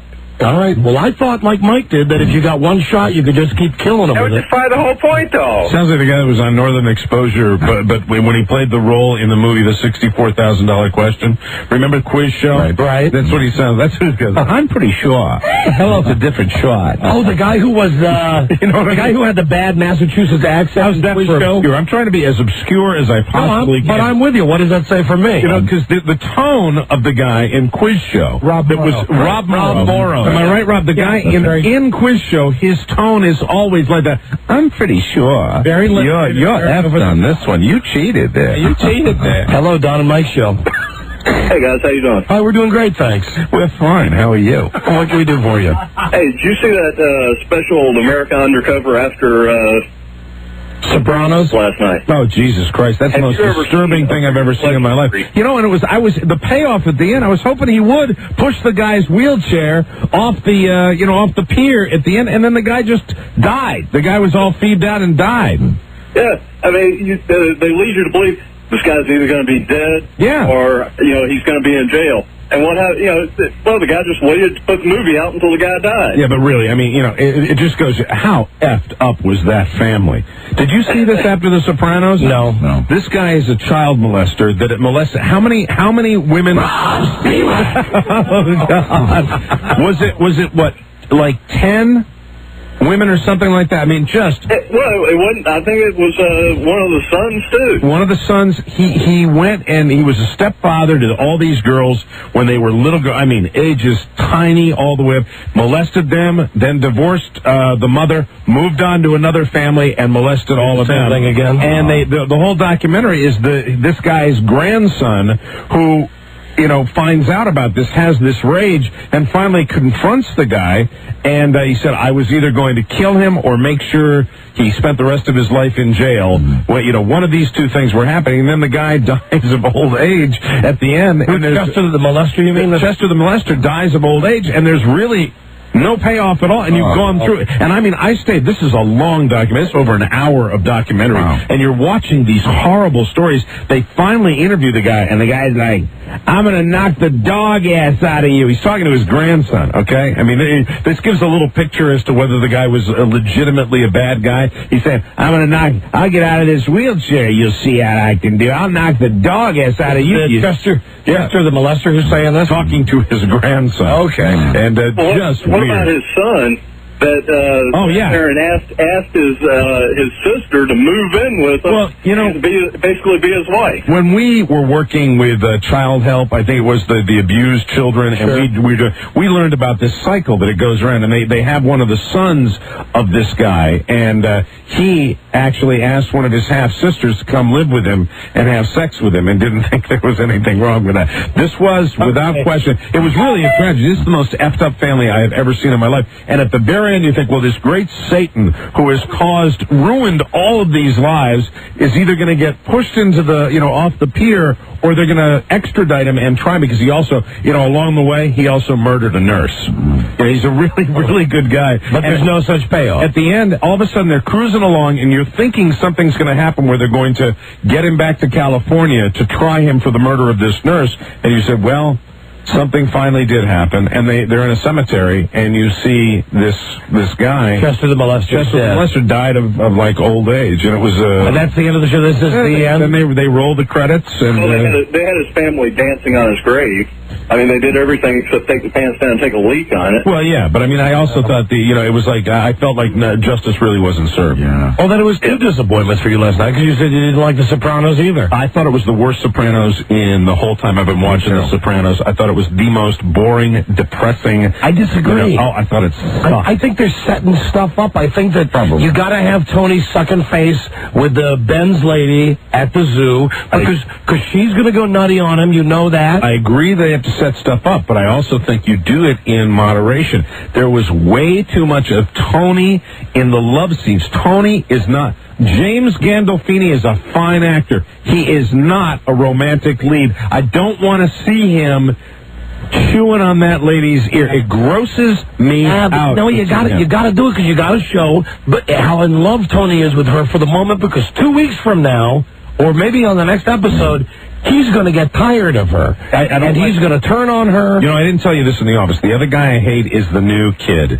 Meadows' boyfriend. I don't like him. Jackie Jr.? He doesn't bring anything. He's just a good-looking guy. But he's that's so like, stupid. And he's great. He's so stupid, but he doesn't bring anything to the table. He doesn't have any personality. Now they're going to bring it out in him. Ralphie has personality. Well, Ralphie gave Junior a gun last night. I think if they're going to make Jackie Jr. this Godfather wannabe, you got to make him have just a little bit more of a swagger, and instead he give him a chance. All he's doing now is dealing acts. So bored, and then back into when Dr. Melfi and the new hoe from the Mercedes dealership were talking together. I was just, when they went to that, I mean, it was just like, come on. Oh, you know what? Give me a little mafia stuff. It's just, they're setting it up. I'm telling you, they're setting it up. They got 5 episodes left. Yeah. I would bet. I hope they get better than last night. The next 5 will be killer, no pun intended, and I think they're setting it up like a Who Shot JR, that they're going to make all these different people who want to kill Tony, for whatever reason, and I bet someone gets a shot off at him at the end. Also, how I'm into this mafia stuff, and I read about it, and it's just, it speaks to a little bit of credibility, too. When there's some stuff that's been happening on The Sopranos, like, I understand, like, when Tony had the Russian girl that he would take down to the boat, it was just a little more believable. This whole thing with the Mercedes lady out in public, and he does one little look around, like out on the main drag. He's supposed to be this guy that's on TV, that everybody knows who he is. It lacks a little credibility. You know who wrote last night's episode? Who? Your buddy Christopher. Michael Imperioli. Oh, really? Well, there you go. There you go. There's the problem. I didn't think it was that bad. How did you feel about the dragnet scene in the pizza parlor with the police officers investigating? I thought it was shot terribly. I thought it was... Guys, Jesus Christ, it's a TV show. Yeah, I know. It was an enjoyable... It's not a TV show, Don. It is the TV show. It was an enjoyable hour of television. It was, the standards that show, as far as entertainment value, that just, it's better than a lot of TV shows. But last night, compared to the other episodes, I know they're setting stuff up, but I was like, every week on The Sopranos, you get at least one real, whoa moment, and they didn't have one last night. Okay, so they had one episode last night. You know what it was? You know what the whoa moment was? The kids trashing the pool area. That was the whoa moment. It was like, is that all there is? Yeah. I'm sorry. Maybe it takes a bit more intellect to watch The Sopranos and not simply want to watch someone get whacked every single week. It's a mafia show. I like the thing. The other it's thing. It's a character show. They've done this on purpose. It's more of a soap opera now than it used to be. Exactly, and that's not a good thing. But that's a direction they've taken the show. You either embrace it and you roll with it, or you You know, what else is on at 9 o'clock on Sunday night? I will continue to watch The Sopranos, but my point is, it is too much of a soap opera, and they got to be careful with that. They got to remember their roots, and they got to remember what that show is all about. That show is all about crime figures, mafia guys. I want more Paulie Walnuts. I want more Tony and Bada Bing. Get me out of that effing doctor's office. Now, listen, the doctor is important, though. Dr. Melfi. The doctor has always been important, and now the subplot is, of course, the doctor really loves Tony. Right. The doctor knows that Tony is banging the Benz girl. The doctor knew when Tony talks the Zen Buddhism crap that he's been with her. The doctor's on the phone with her son saying, I can't believe it. Well, you know what? If they're going to do that, it's going to be more like Dynasty and less like The Sopranos, because it's like Tony's a mafia guy. Mafia guys have the gumares that are like the hoes that are strippers. Give it the rest of the week. Well, I'm going to watch it. Give it the rest of the year. Give it the next 5 months. I would never bail. I'm just telling you that I felt as disappointed by that. I found myself, it's the first time ever that I'm watching The Sopranos, and about halfway through I'm like, oh, jeez. They've had lots of episodes like that. Give me but they've always been a little better than last night. I enjoy just watching Tony at his house. I know you can give me Tony at his house all day long. You could do a whole episode with Tony in his bathrobe. There was a lot I love that. There was a lot of Tony in the house when Tony's just sitting down eating the cannolis. There's a lot of Tony at the Mercedes dealership, like chewing on her ear. Tony, like at the zoo. Okay, what they're doing is they're setting it up so that when Tony tires of her, she will either kill him, stalk him, do something awful to his family. I agree with you there. Or kill herself. We were talking about that in the office when she starts playing with the gun, and also the fact that she has, been in these relationships. Suicidal tendencies with her last relationship. It's almost maybe they're rushing it. Maybe they gave me too much of that. I wouldn't mind having little pieces of that. That's what I like. I like it when when The Sopranos gives you just a little taste of all these different plot lines, and then something happens. It was almost like, I agree with you, they were trying to set it up, but they were trying a little too hard. They were laying too much out. Maybe it's because they realized, Jesus Christ, we only got 5 shows left. That might be true. It might be true. I just hope they go back to... We've got to introduce this Mercedes-Benz girl. We've got to have Tony fall in love with her. We've got to have Tony now. You know what's great about The Sopranos? The moment in The Sopranos that I enjoyed, the single most enjoyable moment, Paulie Walnuts sitting in front of the tube talking about the reproductive habits of snakes. That, I'm laughing out loud when he's going, so basically, they can F themselves. They're hermaphrodites. Right. It was hysterical. And Tony stole the line and used it when he was effing the girl in the snake cage there at the zoo. Right. It's going to be interesting to see, because they did set up a lot of stuff. I'd never give up on the Great Sopranos. I just want to see a little more Goodfellas, a little less Dynasty. Well, that's listen, it's whoever that freaking creative genius is, the guy David Chase. Yeah, the guy that makes up the show every week. But you know what? It's the best show on TV. The thing out of this whole thing, as far as 5 episodes, they probably do. They probably had to, they get a little behind. They got to cram all that stuff in, because there will be some blow up with this psycho woman. Yeah. She is starting to paint the picture. And there will be something with Christopher, and being as he bought Adriana the club. Yeah, and they have the Jackie Jr. who's going to get a gun from Ralphie. The other subtle thing that I can't believe you didn't pick up on. I might have. I just we haven't talked about it. When the Crazy Horse opened, when she introduced the band, when they panned to the crowd, Arthur Bucco, I did see that, was dancing in the crowd. Arthur Bucco is on the rebound now. Left his wife. Yeah, Arthur Bucco's He's going to be a player in the last 5 episodes also. Yes. And Ralphie's wife. Also, Ralphie's wife is a character that I enjoy watching. She is such a... Were they the two... I'd be happy if they killed her. Bitchiest women when they were sitting in there, when they... Oh, I would too. When they're sitting in that restaurant and he brings over the specialty, and could they whine anymore? Tastes like mozzarella. I know. Tastes like mozzarella. But I'm ready for, a little more action. No, it'll happen. Yeah. It's still the best show. Yeah. It is still the best show. We agree on that. Still the best show. Even it was, and I didn't think last night was riveting, but the character development, I don't mind it. Yeah. And I like the subplots. I like when you just see like a glimpse of Artie Bucco dancing in the crowd. Yeah. Well, give me the character development. But then, instead of showing Furio just walk the guy off screen with a gun, show me what Furio did to the guy. Well, Furio kicked the guy in the yeah, balls. we see the guy, but they did it like you'd see see it on, on some NBC or daytime drama. You see Furio walk away with the gun, and then all of a sudden, like almost a comedy, you see the guy in this Three Stooges getup in the hospital. His broken arm. They didn't do that last year. Right. What they did last year was you would see it in all of its kind of mafia horror, and now you see the guy and like, can you hear me? It was weird. It was different. Very maybe it's that Christopher guy. I liked it. Yeah, maybe so. Who knows? All right, that's the Sopranos update. What did you think, Bobo? Did you like it or not? I thought it was not good. I think 8 episodes into the year, they should have something happen by now. Everybody's so goddamn demanding. Well, you were probably clouded by your, your knowledge that you were going to get sex later. Maybe I would. Oh, we got a break, Charlie? Okay. Charlie Broyhill, let me ask you what you thought of what you think of The Sopranos. Did you watch it? When's it on? He's so out of the loop. Have you ever watched The Sopranos? I think one time when Jimmy was still living at the house, it may have been on for a little while. I was making a CD or laundry or just sitting in my own issue. Could you identify James Gandolfini? Yeah, I can identify him. I know who he is. All right, you're not that out of it then. I just like hearing Charlie say sitting in his own issue. So the lady from New Bus is here. She is. Are the girls here to be measured? Some of them are. Okay, great. Well, then we'll get to that. And I think probably all these people are calling about the goddamn Sopranos, right? Am I right? Hello? Hello, Don and Mike.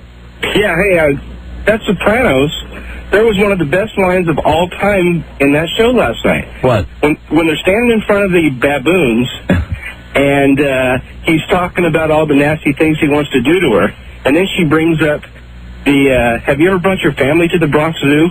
And he says goodbye. Looks over his shoulder. Oh, yeah, there goes my heart on. Yeah, what was that? Who are you talking to? Well, there goes my heart on. Yeah, that was good. Yeah, it was good. It grossed me out though. Yeah, because it's Tony like banging the whole Why did you have a problem with Tony's sexuality? It grosses me out. Seeing him do that, it's just I like Tony in his bathrobe. Hold on. Yeah, I like Tony when he's like. You liked it a couple of weeks ago when Tony was getting his knob polished, though.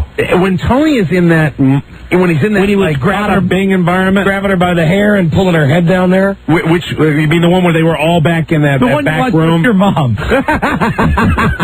You're the one you watched with your mom. I did not enjoy that. Let me tell you something right now. That was I wanted to like be in 3 states away when that was on. I agree with Mike. I like when they played James Gandolfini as the unlikely sex symbol, like in the wife beater T-shirt. Yes, I think he's funny that way. When you see I don't him see like him as really attractive. You see him cuddling with this woman like he's this, he's this romantic. God damn it, guys, don't make me sound like Dino De Laurentiis here or some. But they are simply setting you up for something that's going to happen next week. No. Next, set me up without seeing him put his tongue in her ear. No, next week you're going to see him take a hammer to her head or something. You will see. You will see the polar opposite of what you saw this week. Well, it's just I find those scenes, those romantic, intimate.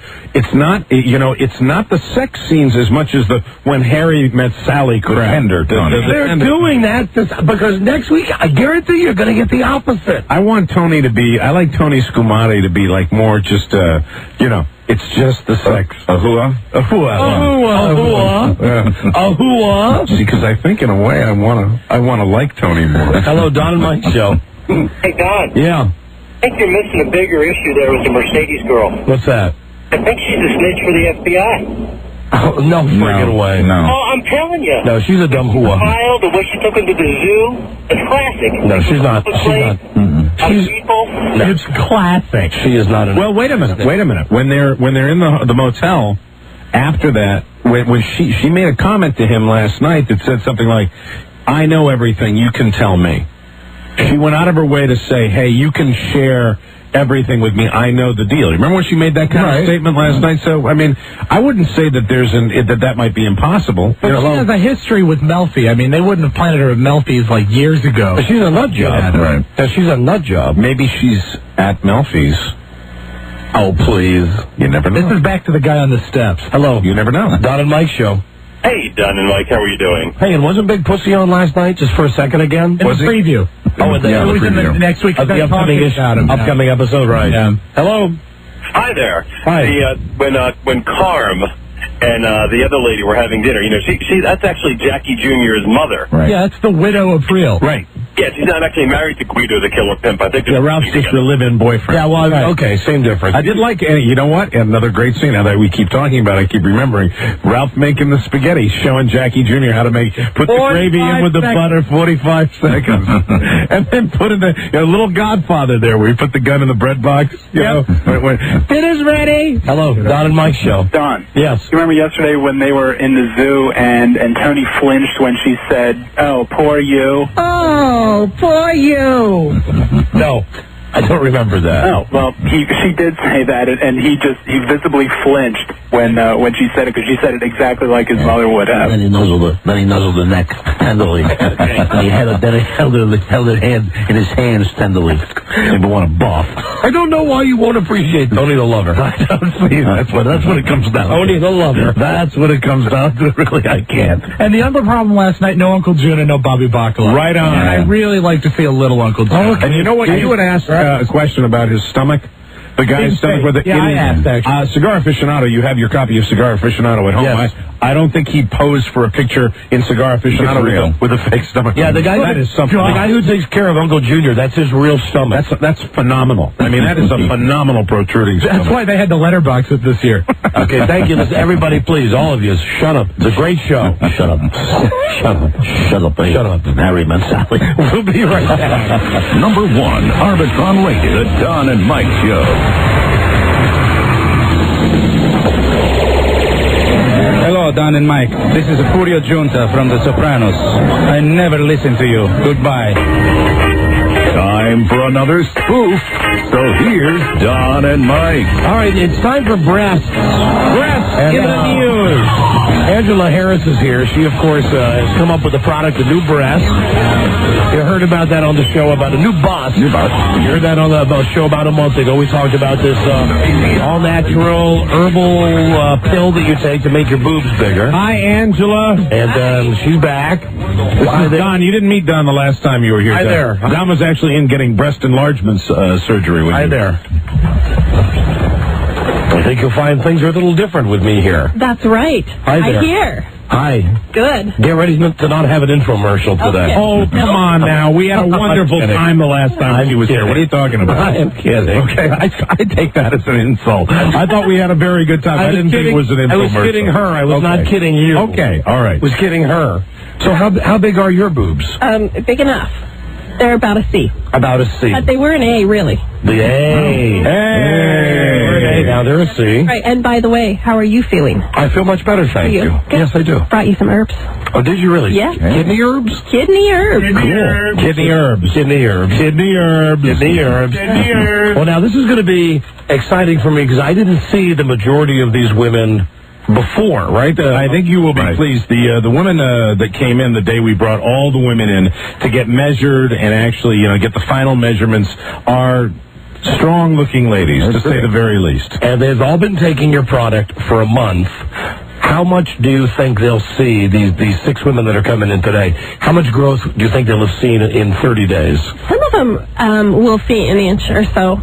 It's not like popping fresh dough, it doesn't just happen overnight, but certainly they should see, the majority of them should see some growth. I walked through the lobby and there was giggling. I don't know whether that's some of them waited 2 weeks before they started the product, so even they will probably even see a little bit of growth. Oh, great. Okay, well, now here's the spot for your plug for your product. New bust. What's that? I didn't know you guys, we were advertising. Well, whatever. I mean, you can do whatever you want. Do you want a plug? Oh, you mean me? Okay. Yeah, do you want a plug? Sure. Okay, go ahead. It's New Bust. I didn't know that, I didn't even know it was possible for women's breasts to grow naturally until a gal came to me. She had some infertility problems. She couldn't get pregnant. So I mixed up a formula for her, and 3 months later, she came back. She wasn't pregnant yet, but her breast had grown from an A cup to a C cup in 3 months. Wow. Whoa. And your phone number is? 800-731-9910. Beautiful. He's not that mean. Don't worry. You keep looking at me like, and with your thing, was it okay? Well, there's a dynamic going on here. I'm not sure exactly what's going on, but I mean, the last time we were here, you were talking about you're an herbologist, and then when you came in and said you think, I think things will be different with me here. I mean, I know there's he's very nice, and you can promote your product. That's what I'm trying. Just said to her, you want a plug? I don't think I think she's a little nervous. I think she's a little taken aback. Are you nervous? What are you nervous about? I'm always nervous on the air. Well, don't be nervous. Don't be nervous. If Mike makes you more comfortable, slide next to Mike. No. Hi. How are you? No, but when we were here the last time, I'll bring you up to speed on the last time we were here. It was that she's an herbologist, and she did it through curing your own cancer, right? That's how you did it? Right, that's how I started. And by accident came up with this formula, and the woman went from an A to a C cup, and that's how the whole thing started. Women were lined up around the block waiting for this formula. I would have never promoted it. I'm not a media person, but people came to me to promote it. And so I really started working with implant victims, or victims who had horrible things due to implants that happened to them. And so I think it's kind of informational campaign for me, really. I think that women need to know they have options. Well, I think we need to know if this woman's breasts have grown. That's right. Mm-hmm. And here's the first contestant now. You got to bring me up to speed. I don't remember all the contestants. Enter and sign in, please. Hi. Hello there. What's your name? Now, do we have Lisa or Charlie? Do we keep a record, Rob, of exactly what the vitals were? Sure they will. Yeah, I think Lisa, do we have a record of what they were when they came in the last time? You got your tape measure, Lisa? Yeah, ready now? Yeah. Oh yeah, we're ready now. Ready to strip down and measure. Now, your name is Lisa also? Let me ask you, do you think your breasts have grown? Have not, no. You don't think they have? No, not yet. Not yet. Do they feel any bigger when you touch them? Nope. How are you doing with that time of the month and things like that? Are you feeling better? How are you feeling? I'm feeling better. Matter of fact, the cramps are gone. Yeah. I normally get really bad cramps. That is one thing about this, is it kind of balances all of the women's hormones, so they don't suffer so much with PMS and painful periods and problems like that. So that kind of goes away, too, which is good for guys, too, because, when we suffer, you suffer. Yeah, but I'm into the big boobs. Yeah, that's right. You don't care if they're in bed 1 week out of the month. Now, Lisa's got you got the list of everybody that we measured. Now, what was she before? Our Lisa, not the lady who's in the contest here. Lisa, what was she before? 31.5 inches across the nipples. Okay, so that's teeny. That's small. That's teeny. Small. That's teeny. Sorry about that, Lisa. All right. I mean the Lisa who's in the contest. Very pretty, though. Very pretty girl. Yes. Now, what are you, Chinese, Japanese? Vietnamese. What are you, Japanese? Vietnamese. Oh, Vietnamese. Okay. I'm trying to remember the last time you were here. They look a little bigger to me, actually. Generally, the stereotype is that Asian chicks don't have big breasts, big jugs. Right. That is stereotype. 31.5 inches. And what was it last time? 31.5 inches. Okay, so she said that she hasn't grown. Right. And that is generally an okay thing, because it's been only about a month. But sometimes it takes a while, and it does work on about 80% of the women. So. All right. Okay, that's contestant number one. And once again, here's Charles Broyle with his camera in the back of the room. This is his new calling. He is so enthusiastic about this job. I don't think I've ever seen anyone more enthusiastic. Especially Charlie, who's normally unenthusiastic about everything else that he does. About everything. Last week with the girls with the bananas. Yes. He was in the studio on the floor taking their pictures. Amateur photographer. That's really your... You liked them, didn't you? This could go on forever. Good job. All right, do we have another girl we can meet at this break? Mm-hmm. So, hey, listen, Lisa, now will you continue taking the product for the next 2 months? Yes, I will. You will? All right. And what? You feel good? Yeah, that's so good. Good. How big, ideally, would you like them to be?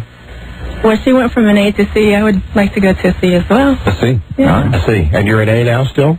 Hey. All right, well, we will see you, I guess, right before Memorial Day. Hey. Okay, thanks for coming by. Bye-bye. All right, so not, after 1 month, do you have anybody that, after a month, really has a... Oh, yeah. All right, we have definitely seen it. Some we do not. Some we don't see till the second or third month. But truly, a lot of them we do see the first month. Okay. All right, let's bring in the next girl. Yeah. Well, hi there, Daisy Duke. Hello. Hi, what's your name? Jessica. Hi, Jessica. When you came before, the day that I wasn't here, what size was she, Lisa? 34. 34. And what was your cup size then? Yeah, 34 inches. 34 inches. 31 below the boob. Right. And what is she, about an A, do you think? I think so. An A? Are you an A? Mm-hmm. All right. Now, do you think, before we measure, do you think there's been any growth happening? Maybe just a little bit. I started taking it a little bit late, so maybe I'll catch up. You went in to the doctor to make sure it was okay. Right. And so you waited 2 weeks. 2 weeks. So she's been taking about two weeks. Okay, so only 2 weeks on the pills. Right. And on your meds. Maybe a little bit in 2 weeks. That's not bad. Really? Okay, well, take your shirt off, please. Fascinating. Your favorite words to say? Yes. Oh, I remember you now. Oh, right. She's got like an earring hanging. Little pierced nipple on the left one. And here we go. Here's Lisa with the measuring. Careful, Lisa. Right over the nipple, please. There we go. My favorite part. And let's see. What is it? 34. And what was it before? 34. 34. So it's been about 2 weeks, almost 3 weeks. That's two girls exactly the same. So how are you doing? I mean, how do you feel? Feeling fine. Yeah? Mm-hmm. Do you have any tingling or tenderness or anything that's going on? I do. None of that. Yeah? Yeah, right now, as a matter of fact. They're working for you then, no? Tingling and tenderness. Hold on, it's time for the picture taking. And Charlie Broyhill now feels tingling and tenderness. And see, just now, what are you doing? The flash didn't work, Charlie. You're cropping the girls' faces off. Is that what you're doing? Correct. So this is just breast shot. Right. Okay. Very good. He's up there on one knee. Look at him, Johnny Photographer. There's a flash. All right. Okay. To me, that's the funniest part is Charlie taking the pictures. See, Norman doesn't like getting involved in anything on the show. That's 2 weeks in a row now that he's gone absolutely nuts. Well, you've only been on the product for 3 weeks. Right. All right. Well, are you gonna keep taking it? Oh, yeah. All right. Very good. How many a day are you taking now? 4 twice a day. Let's take 8. Yeah, thank you. 8's a hassle, though. Like 8 pills is a hassle. Wow. All right. Well, thank you. One more? Okay, bring her in. Sure, bring the next girl in. Thank you.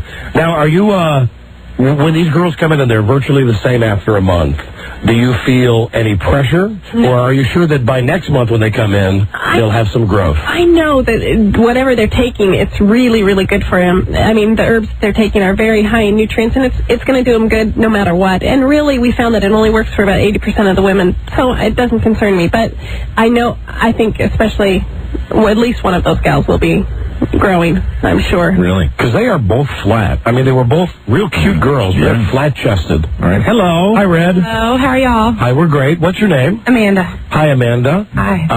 You met Mike, obviously, the last time. See what I meant about these women, though? They're a very good-looking group. Yeah, no, they're very cute women. Absolutely. Very cute. Now, it looks to me like you have bigger boobs already than the other two girls. I do have bigger boobs. Do you have bigger boobs than the last time you were here? Yeah. Oh, okay. My guy friends even noticed. Really? Yeah. Really? Huh. You're the one that you've heard all the jokes. Oh, yeah, my guy friends make fun of me. And then I was sitting there the other night, and I had on, like, a sports bra. I was, like, minimizing. And they're like, are you wearing a booby bra? I was like, no. And they're like, dang. No, damn is fine. You can say damn, woman. You can say damn, girl. Goddamn. So, Lisa, what size was she when she was here before? 34. 34. 34. Okay, take your shirt off, please. Let's measure. It's measuring I time. have a drum roll. Boy, you're really jacked up. She's excited. All right, waiting to see something here. Okay. Nice, pretty bra she has on. Take the bra off. No, definitely not 30. Oh, yeah, it's very pretty. Oh, definitely. Those are pretty breasts. Very pretty. Not. I mean, what other compliment can you give? To say, wow, the beautiful, pretty. There's no higher compliment. Very pretty. Lisa? 38. Wow! So she's grown 4 inches? Oh, my God. 4 inches in a month. We will applaud that. Whoa, that's amazing. Whoa. 4 inches in a month. Now, what's your boyfriend think? I don't have a boyfriend, actually. You don't have a boyfriend? That's surprising. Who have you shown these off to? Well, I haven't shown them to anyone, like, bare-breasted. So we're the only ones? We're the only guys so far? It's a privileged few. Oh. Privileged people. How come you don't have a boyfriend? Look at you. Cute Nicole Kidman type. You got the red hair. She got that Irish look, right, Mike? Yeah, absolutely. Yes. Irish, yes. They're too much trouble, Don. When was your last serious relationship? 2.5 years ago. You mean you haven't had a real, like, boyfriend type person for 2.5 years? No, and I like it. Oh, my goodness. You haven't ridden the baloney pony in 2.5 years? I didn't say that. Oh. When's the last time you got laid? 2 weeks ago. Okay, so so it's not a serious relationship. Oh, no, of course not. Okay. And these men that you meet to have these trysts with, where do you find them? Oh, the local watering hole. All right, so, she doesn't have a steady boyfriend, but... Have you noticed since your boobs have been growing that things have changed a little bit? There's more interest? You guys probably won't understand this, but my last period or whatever, like the cramping, it was like nothing. And I usually have to go home from work. It's so bad. Wow. It was like nothing. It was the best period I've ever had. Okay, don't really care. Normal. Don't really care about that. Such a benefit as it's almost worth it. I mean, it's worth it. Yeah. Even if my boobs hadn't grown, I'd be really happy about that. But when you go out, do guys now notice your boobs? Yeah, because now I bounce a lot. Very cool. So when you went out, and this last guy who you met, was he a stranger? No, he was actually a friend. Oh, so is he a regular guy? He was. Not anymore. Not anymore? Yeah. Because he did you, right? Exactly. Okay. There's that. Oh, the Black Widow. Yes, sir, he mate with me and then died. So you went to a watering hole and you invited him to your watering hole. That's one way to put it. Yeah. Well, I'm glad, she seems very happy. She might have been the energy when I went through the lobby, the giggling. There was some happiness out there. So so it feels pretty good, right? It feels good. Now, how would you feel if you come in a month and your boobs are 4 inches bigger than this? Would that be okay? That would be much better. And a month after that, if you had a total growth of 12 inches... That's a lot. That's a foot. My breast... I've grown a foot. My God, look at these. I can't stop them. But would that make you happy? It would. It would, okay. I can't stand this. It'd be like Thinner, only with boobs. Yeah, right. Stephen King novel, Stop growing! Well, I believe Charlie needs to take your picture. Okay. Non-pornographic, strictly for educational purposes. Okay. No thanks. So he hates this job. You can tell by the look on his face. He hates this job. Stand against the wall. With his phone. Remove your shirt, please. Okay. Pardon me? Close my eyes. What are you talking about? When you get this angle view, very, very nice. Yes. And I remember you the last time. This is a significant improvement here. Okay. Have your nipples gotten any bigger? No. Are they more sensitive? No. They're not. Are they the same, though? I mean, is sensitivity and everything. Oh, yeah. Because, that is the problem, really, with breast implants. Oftentimes, they have complete sensitivity. So it may be better for the guys, but oftentimes it's not as good for the girls. So are you experiencing any tingling right now? No. Why are you going to the back of the room? Unlike all the guys in the room. So shy. Yeah. Why are you going to the back of the room to put your shirt back on? You've been standing there without your shirt on. I'm shy. Let me ask you this. In your state before, when you were 4 inches smaller, have you ever been able to fitty tuck? Have you ever been able to fitty tuck with a man? I've actually never done that. I've never even tried. But now, would that be something you'd think about? I would try it, yeah. Yeah, now Angela, there's no better endorsement for your product right now, I guarantee. Future men will now love you. Yes. Well, it was very nice seeing you. And congratulations on your 4 inches. We look forward to checking your future progress. I'm sure you did. We do. We do. Thank you very much. Bye-bye. That makes up for the first two. Yes, it sure does. Wow. Everybody's different. Some women will grow nothing for the third month, and then all of a sudden the third month, wow. And then some women are very healthy, and the first month they're just ready. Their hormones balance, and they just grow. Some women it takes a little while, but. No. Well, Mike, you saw that, girls. Yeah, I remember her. I remember them all when they come in, and the first two, it to the naked eye. But I do remember her. She was flat chested. Oh, absolutely. Really flat chested when she came in here. Nice ones. When I saw her, it was when I saw her from the front, it was different. When I saw her from the side, that's where it was a real difference in the look there. Yeah, it was wonderful. They're very simply wonderful. They're very pretty. The most I've ever seen grow in 1 month is 5 inches, but usually the typical, let me tell you, is only 1 to 2 inches in a month. So she's grown up. So she's good, right? She's doing very well. You want to put her in your catalog. She's doing great. All right. Angela, your product is New Bust, and if anybody wants to order it, what's your phone number? They can call 800-731-9910. See, there's your free plug. Yeah, and if they call and order, they can get my book, Naturally Beautiful Breasts Without Implants, for free. And you know what? If it doesn't work for them, because we know that there's about 20% of the women that it doesn't work for, we'll give them their money back. Oh, no, that's nice. For sure, because you know what? At first people thought, oh, this is snake oil, it's not real. But you know what? This really is a real thing.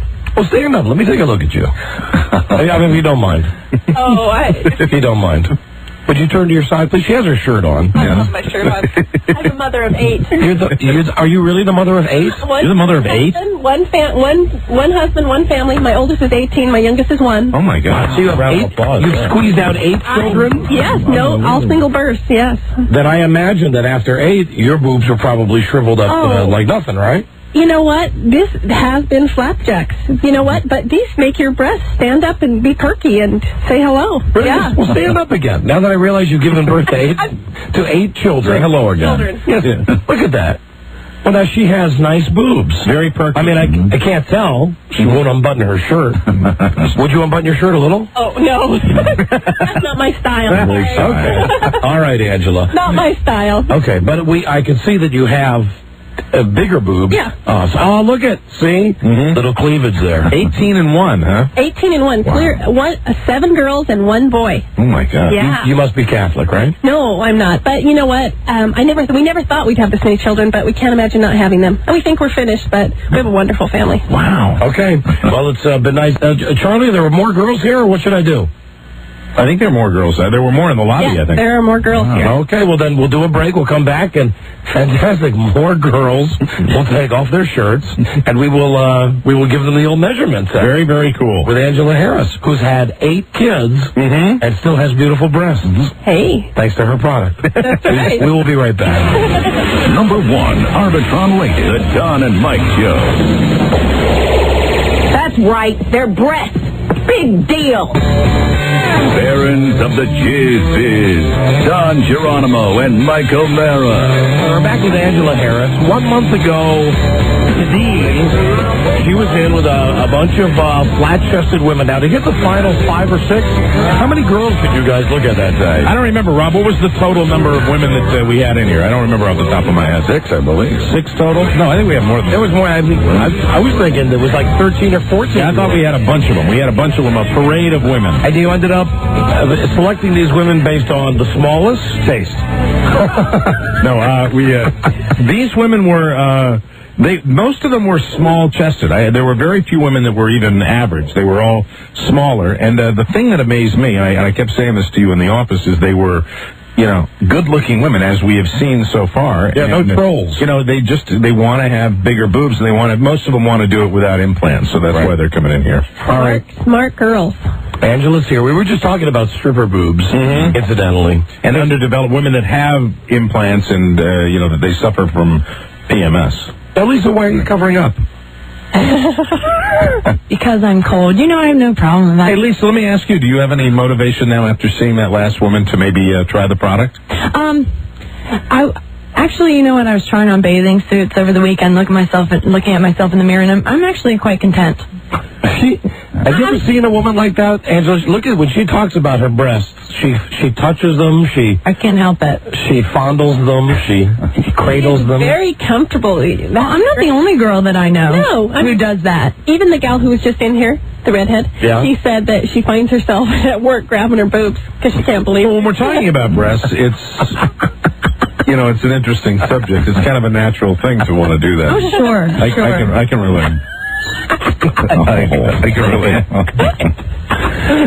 Come on.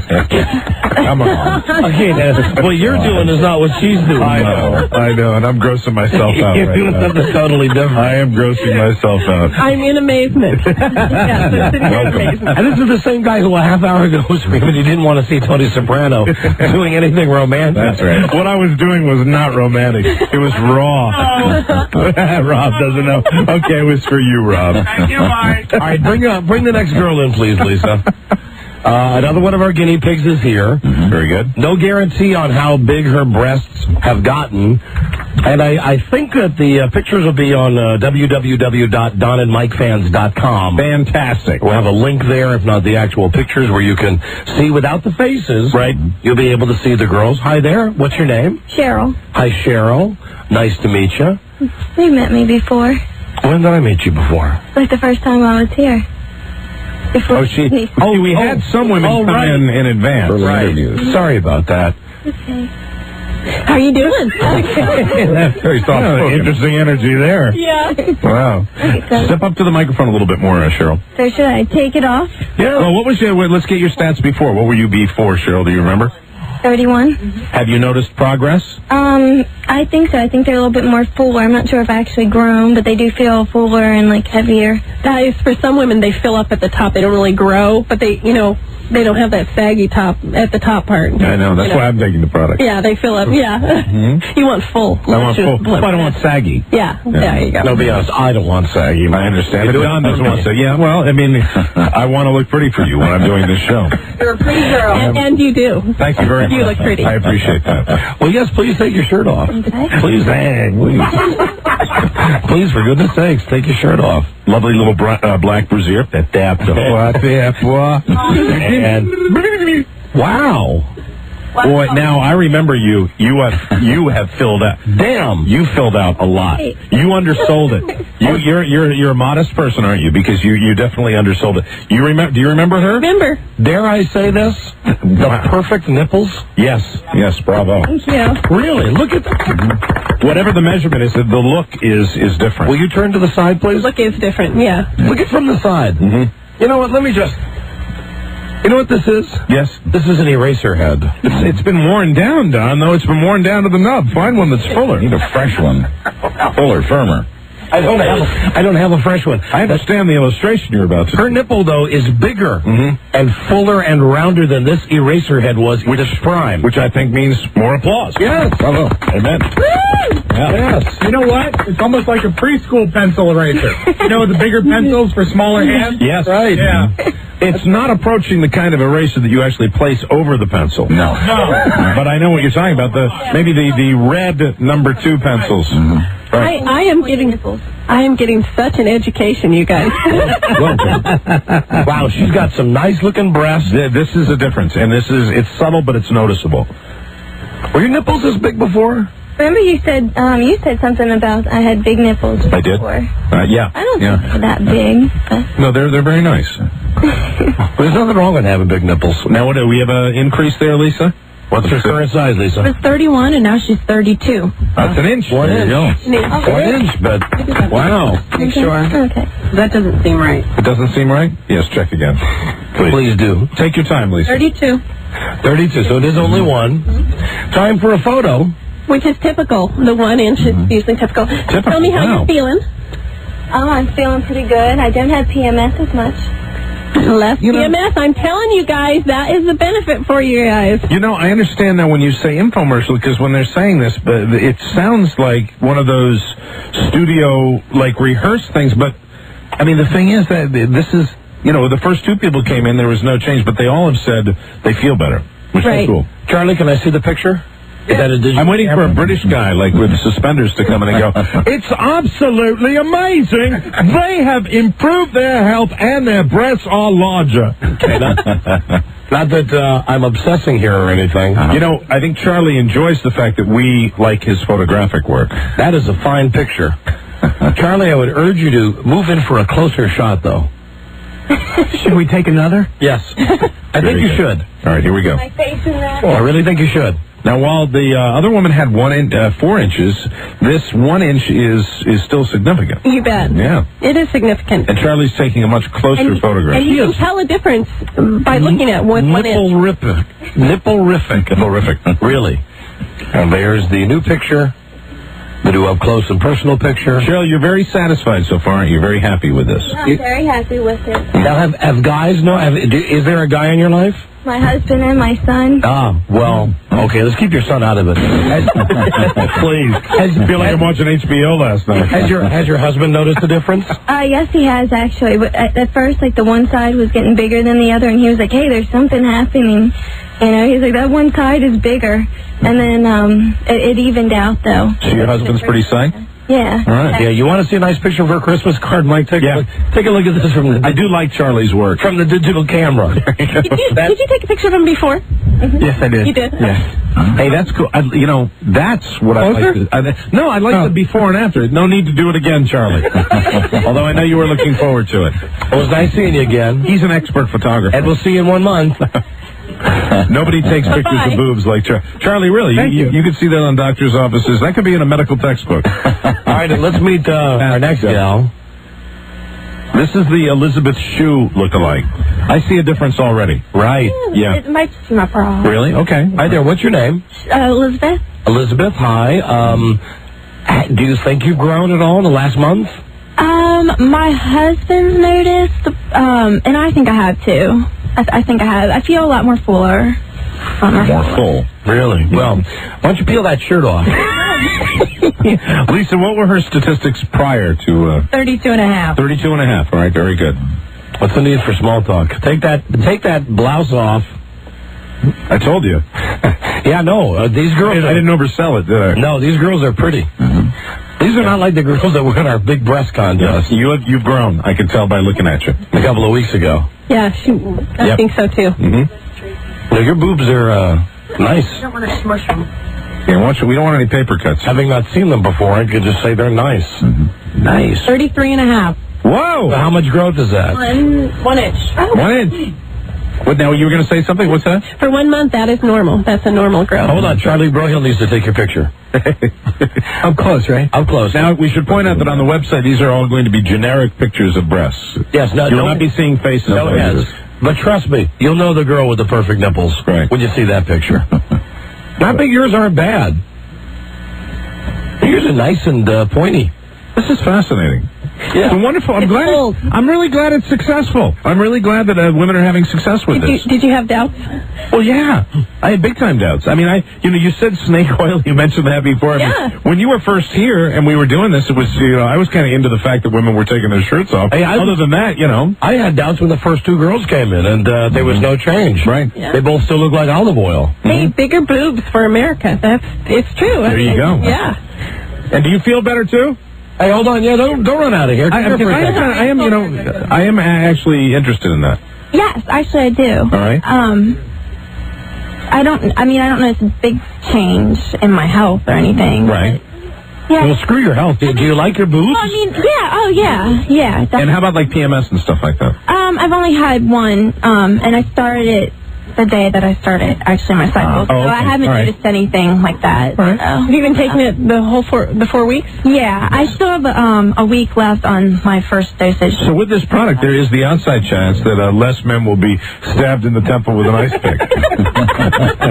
I know, Rob. More applause. Yes. And then also Rob is just healed for more fitty tucking. Yes, which is the fringe benefit of all this. Have you ever done that before with your husband? Have you ever done fitty tucking? I don't think so. No. What? No. No. Would you think about it if your boobs got a little bigger? Oh, I'm sure he'd like. All right, good. Yes, I'm sure he would. So the philosophy of this show is give him what he wants. All right, well, nice seeing you. Amen. We'll see you again in a month. Okay, well, I think that's... is that it? The other girl's not here yet? Okay, well, then I think that... You know what, Angela? You're 3 out of 5 That's today. pretty darn strong. Yeah, 3 out of 5. That's good. And you brought us a goodie basket that Charlie Brohill ate all the food from. Yeah. There he is going through it again. Thank you for rifling through our basket, Charlie. Stop it. And you've got the... frankly, I think the one girl is your success story already. The redhead? The nipple girl. Well, the nipple girl and the redhead, I thought, were both pretty significant. Now, the redhead got much bigger, but the nipple girl, it's like you're giving her nipple pills. I mean, that was... I think she had good nipples before. Yeah, she had good nipples on top of a smaller breast. Oh, well, they're great nipples. And you know what? I'm not doing it. These girls are taking responsibility. Gals are taking responsibility for themselves and taking the herbs and being healthier themselves. Hey, Lisa, how many do we have that didn't show today? Just one. Just one? Yeah. Okay, so Buzz, you were right. It was about half dozen. No, but there were 13 girls that originally came in to audition. We ended up selecting only 6. Only 6, and that's when we had them all in here, and so only one didn't show up, and that's pretty darn good. A good track record. Right, and I fully believe that the other 2 girls will have growth. Would you take her kidney stuff? If you checked it out with your doctor, would you consider doing that? She gave me a bottle. I'll let you know. All right. Okay. I'll let you know. Okay. And I told her I'd let her know, too. Okay, good. Sure. Because I'm interested in all that. Will it make my penis grow? Well, My penis has grown already today during the show. I thought indirectly, that no, won't make. Are you experiencing any tenderness or tingling? Yes. You guys Rob, would are you like? bad. Rob, would you like to feel it? No, I'm afraid that tingling might spread. I don't want any of that. It grosses. Angela, see if you can figure this out. Mike and Buzz and Rob are grossed out when I ask Rob to come over and feel my crotch. Imagine that. To indicate the fact that I'm aroused. That surprise you at all? No. That does not surprise me at all. You got any herbs that can make him stop doing that? Yeah, we'd love to give him some herbs that would settle him down a little bit. Saltpeter. I think that's what. Put that into his Diet Coke tomorrow. Right. Can I make up a special formula just for yourself? All right, Angela. One more time, your telephone number for New Bust is 800-731-9910. And if they order and mention your radio station, they get my book, Naturally Beautiful Breasts Without Implants, for free, and 100% money back guarantee on it. It was very nice meeting you. Oh, nice meeting you too. And we'll see you. Oh, come on now! Don't look at me in that tone of voice. No, it was wonderful. I mean it. Everybody said, watch out, watch out. But you know what? You're a gentleman. Right, well, F all those people. Yeah. You give me a list of who said that to you, okay? I will. I'll email it to you. We will see you in a month. All right. Thank you, Angela. All right. Get out of here. Bye-bye. Bye-bye. See ya. Oh, watch out. Careful. She bumped the microphone with her boob. There's with your her gigantic boob.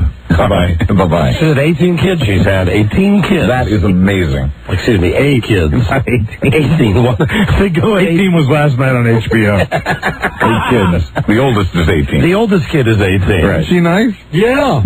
Well, listen, who cares about her? Those girls, some of those boobs were fantastic. Well, come on now. We don't want this to sound like an infomercial. Okay, why don't you be a little more sensitive about that?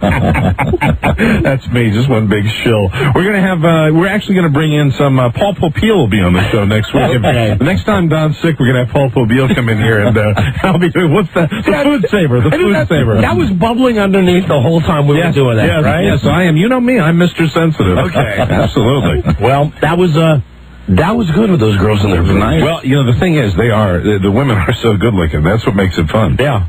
If they were pigs, that would not be a fun contest. And, 3 out of 5 was the time when there's one person out there. Maybe she's just that, maybe they're growing out of control, the one woman that didn't show up. Mike, in the next break, you want me to bring in your rotisserie grill? All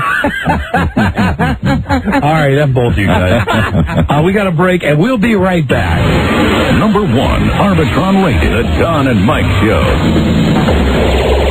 Everybody loves Don and Mike. Please join Don and Mike for a beautiful weekend of Las Vegas style shows. For the first time ever, the Don and Mike Las Vegas style show does a 2-nighter out west. It's at Paul Quinn College. Barry, it's in Sacramento. God damn it.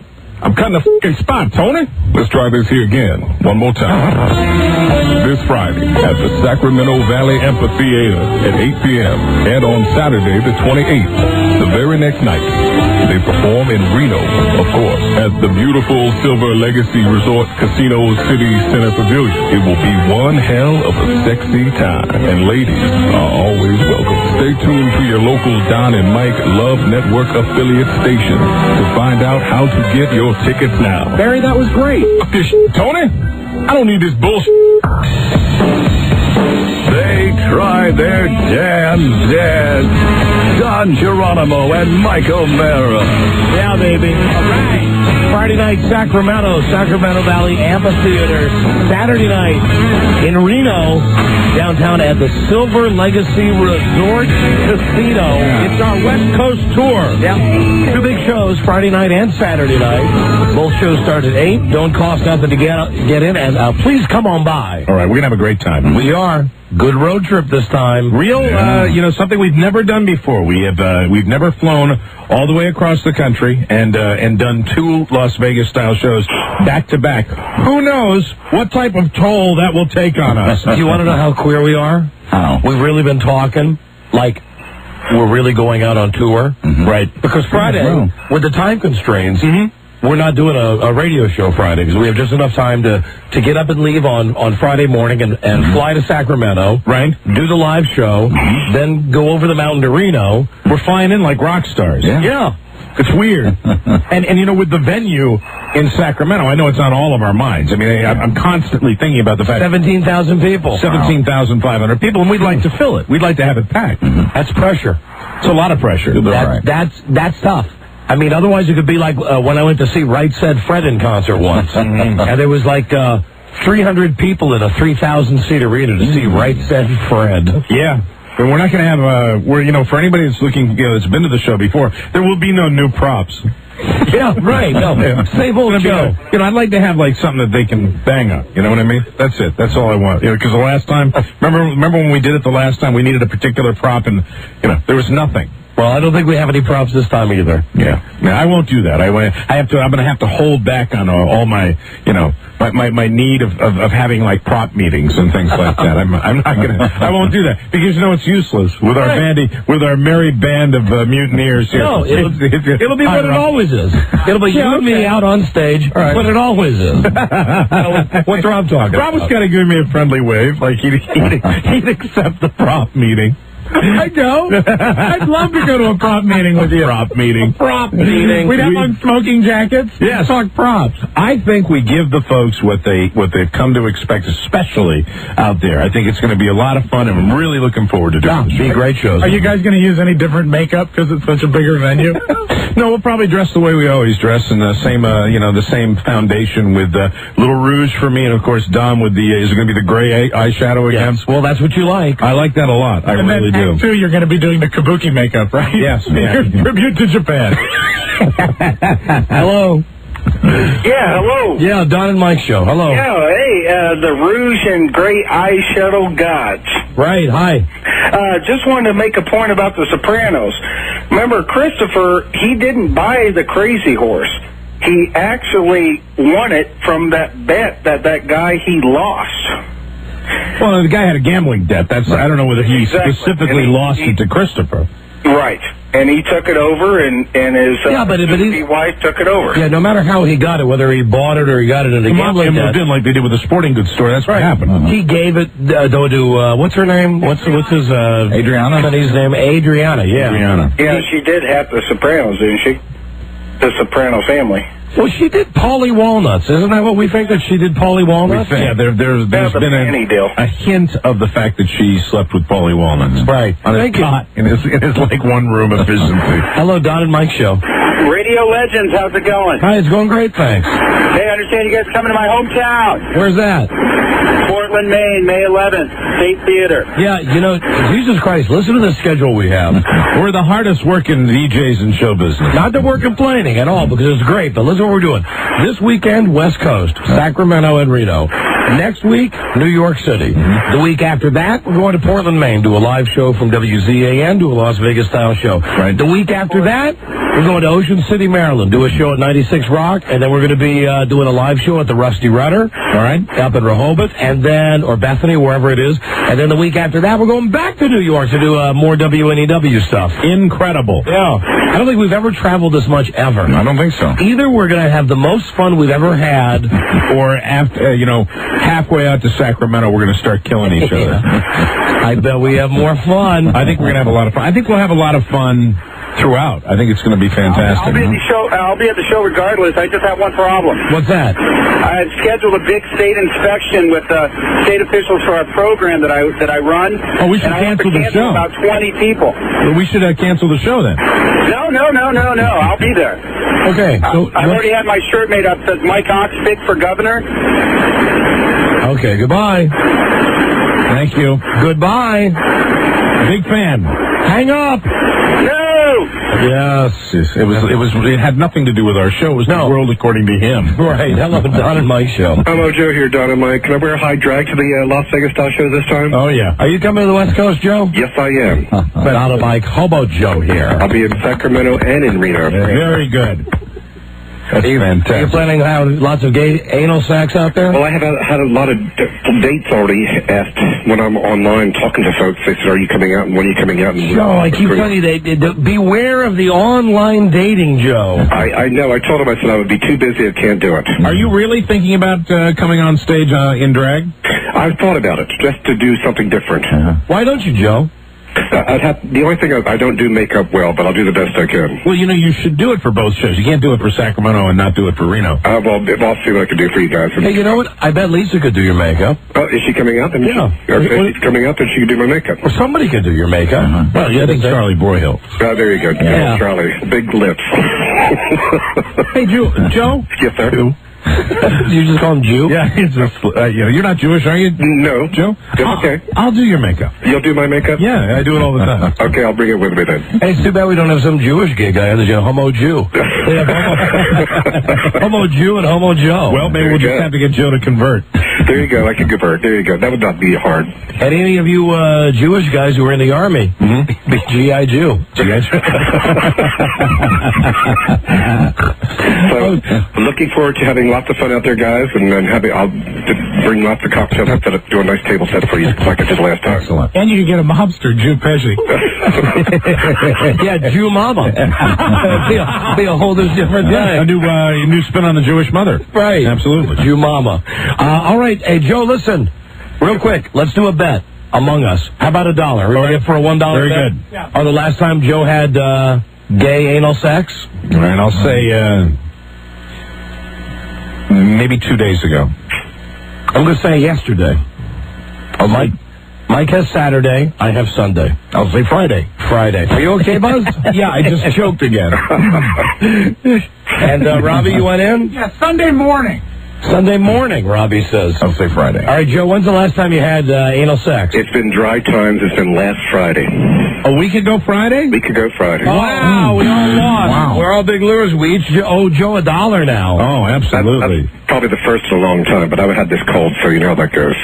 Is it just a cold, Joe? Yes, it's just a cold. All right, very good. Allergies. We're always very concerned about your health. Yeah, whenever we hear cold, Well, it's actually allergies. It's from this pollen and all that kind of stuff. Well, you need to get yourself some penicillin, Joe. I got all my allergy medication, so I'm all set and ready to go. All right. All right. Take all the medication, no matter how much of a hassle it is. You got that right.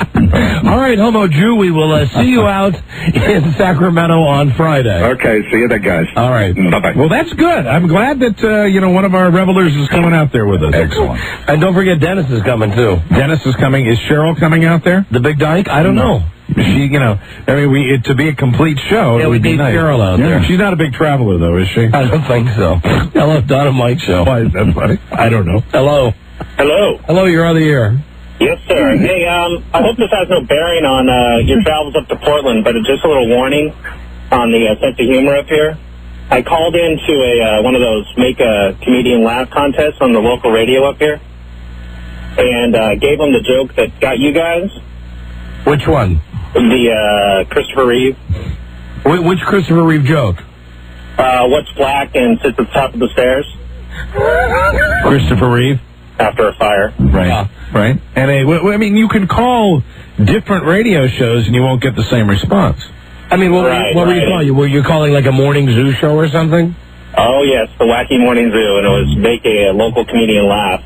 But you're going to indict an entire town's sense of humor over that? Well, no, but hopefully they won't be there greeting you, these local people. I don't know who's hosting it, but I guess it's not... You keep saying local people, and you're talking about a particular radio show. Let me see if I follow this. Okay. You're calling the Breakfast Flakes or whatever the local morning zoo show is. They have, and what a stupid contest that is. Hey, we've got Bobby Sheldon here, who's appearing at Giggles. Tell a joke and make Bobby Sheldon laugh and win a prize. So you called in with a legitimately funny joke that made us laugh one time when we didn't make us laugh on the show. And, listen, what do you expect when you're calling a milquetoast, where the station, everybody at work can agree on, even the boss? You're not going to get the reaction that you would get on a show like this. Even if those disc jockeys thought the joke was funny, and I guarantee they thought it was funny. They're not going to laugh. Funny is funny, right? They can't laugh. They can't laugh. Right. They can't because it's their job not to laugh at that. It's their job to go, that's awful. There's nothing funny about that. Right. Oh, geez, that's a bad joke. That's horrible. You should feel bad. Are you from that area? Yeah, I live there now. I mean, originally? So what was... No. What was the reason for the call? Because the joke you told that you heard on our show didn't go over well on a morning zoo show. Just to show that you guys are indeed the greatest on earth, because you get it. No. I think you're backtracking. I grew up.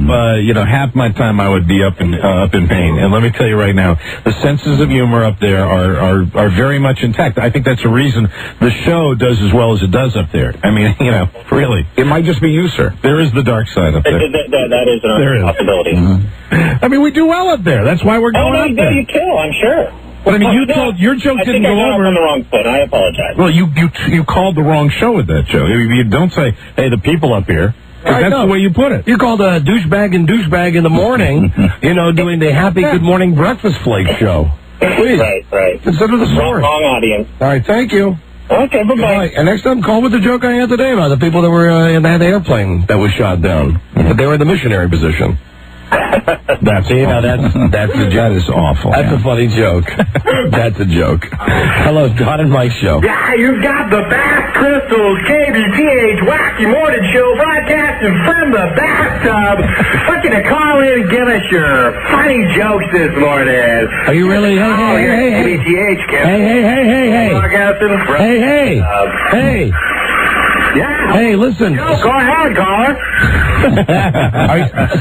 Knock off the disc jockey stuff. Are you really in a bathtub? Yeah, KBTH broadcast live from the bathtub. Let me turn that hot water down for you. Yeah. Go ahead, caller. You've got the Bath Crystals radio show, Wacky Morning Zoo. Give us your joke. What kind of tub are you in? I'm in a clawfoot tub. A what? A clawfoot tub. Are you really in a clawfoot? So going on, I'm turning it nice. What kind? Pink color. What he's describing is one of those big old-fashioned yield tubs that sits up on feet. Oh, I got it. Clawfoot, go ahead with your joke, caller. Make us laugh when we're in the bath. All right, go out of here, please. Hello, Don and Mike Show. Hey, guys, what's up? Hi. Hey, I want to tell you guys about the voiceover guy they have on 1300. He has the worst lisp in the world, and I have no idea why they would give him that job. Was that our station in Baltimore? Yeah, it sounds like he has marbles around. He's like, this is the best cellular phone things that you can get. I must be Stan the Fan. Got to be Stan the Fan. It's terrible. Hello there. If you're looking for a serious phone that's really going to make your life change, and you'll be just as popular as Cal. Hey, listen now, the Ravens, I want to tell you something. They really helped themselves in this draft. Don and Mike love talking about me on their show, but I want to tell you something. I'm Stan the Fan, and I'm much more successful than they are. They're fantastic disc jockeys, don't get me wrong, but they're not guys that are for Baltimore. They're not guys that belong in Baltimore, and I'll tell you right now, I give the Ravens an A+ on that draft. Don and Mike, I want to tell you how they do things on their show. They have a sales staff that goes out and sells commercials. But me, Stan the Fan, I go out myself, and I sell my own commercials for my show. Hope all you listeners of WJFK will be joining me out at Pimlico. I'll be at Pimlico all week long for Preakness Week. I'll be out at Ruth's Chris Steakhouse doing my Ravens show on Monday night. I'm Stan the Fan. Oh, my morning show at night. Time for another BM. My 13th of the day. Hey, this is Stan the Fan, and you're listening to WJFK in Baltimore. I say so nobody listens to except from 3 to 7 in the afternoon. Tonight, we'll be starting up our conversation of another dicey start for the Oreos. But I think Cal's going to get that batting average up because he's Cal. And listen, stop all this Ray Lewis talk. Come on. That's so far behind him. Right on. This is Stan the Fan. Go on. I hope he doesn't strike out. I hope so, too. If he strikes out again, I'm going to go right over to Bromo Seltzer Tower, and I'm going to throw myself to my death. Wouldn't that be a big one? On top of that, I'll go to the Domino's Sugar Tower, and I'll eat so much sugar I explode. How about this? I can top that. I'll go down to the Inner Harbor, I'll jump in the water, and I'll drink that harbor water right in back of one of those tourist boats. Almost like some showers. I'll swim all the way over to Fells Point. This is Stan the Fan. Sugar.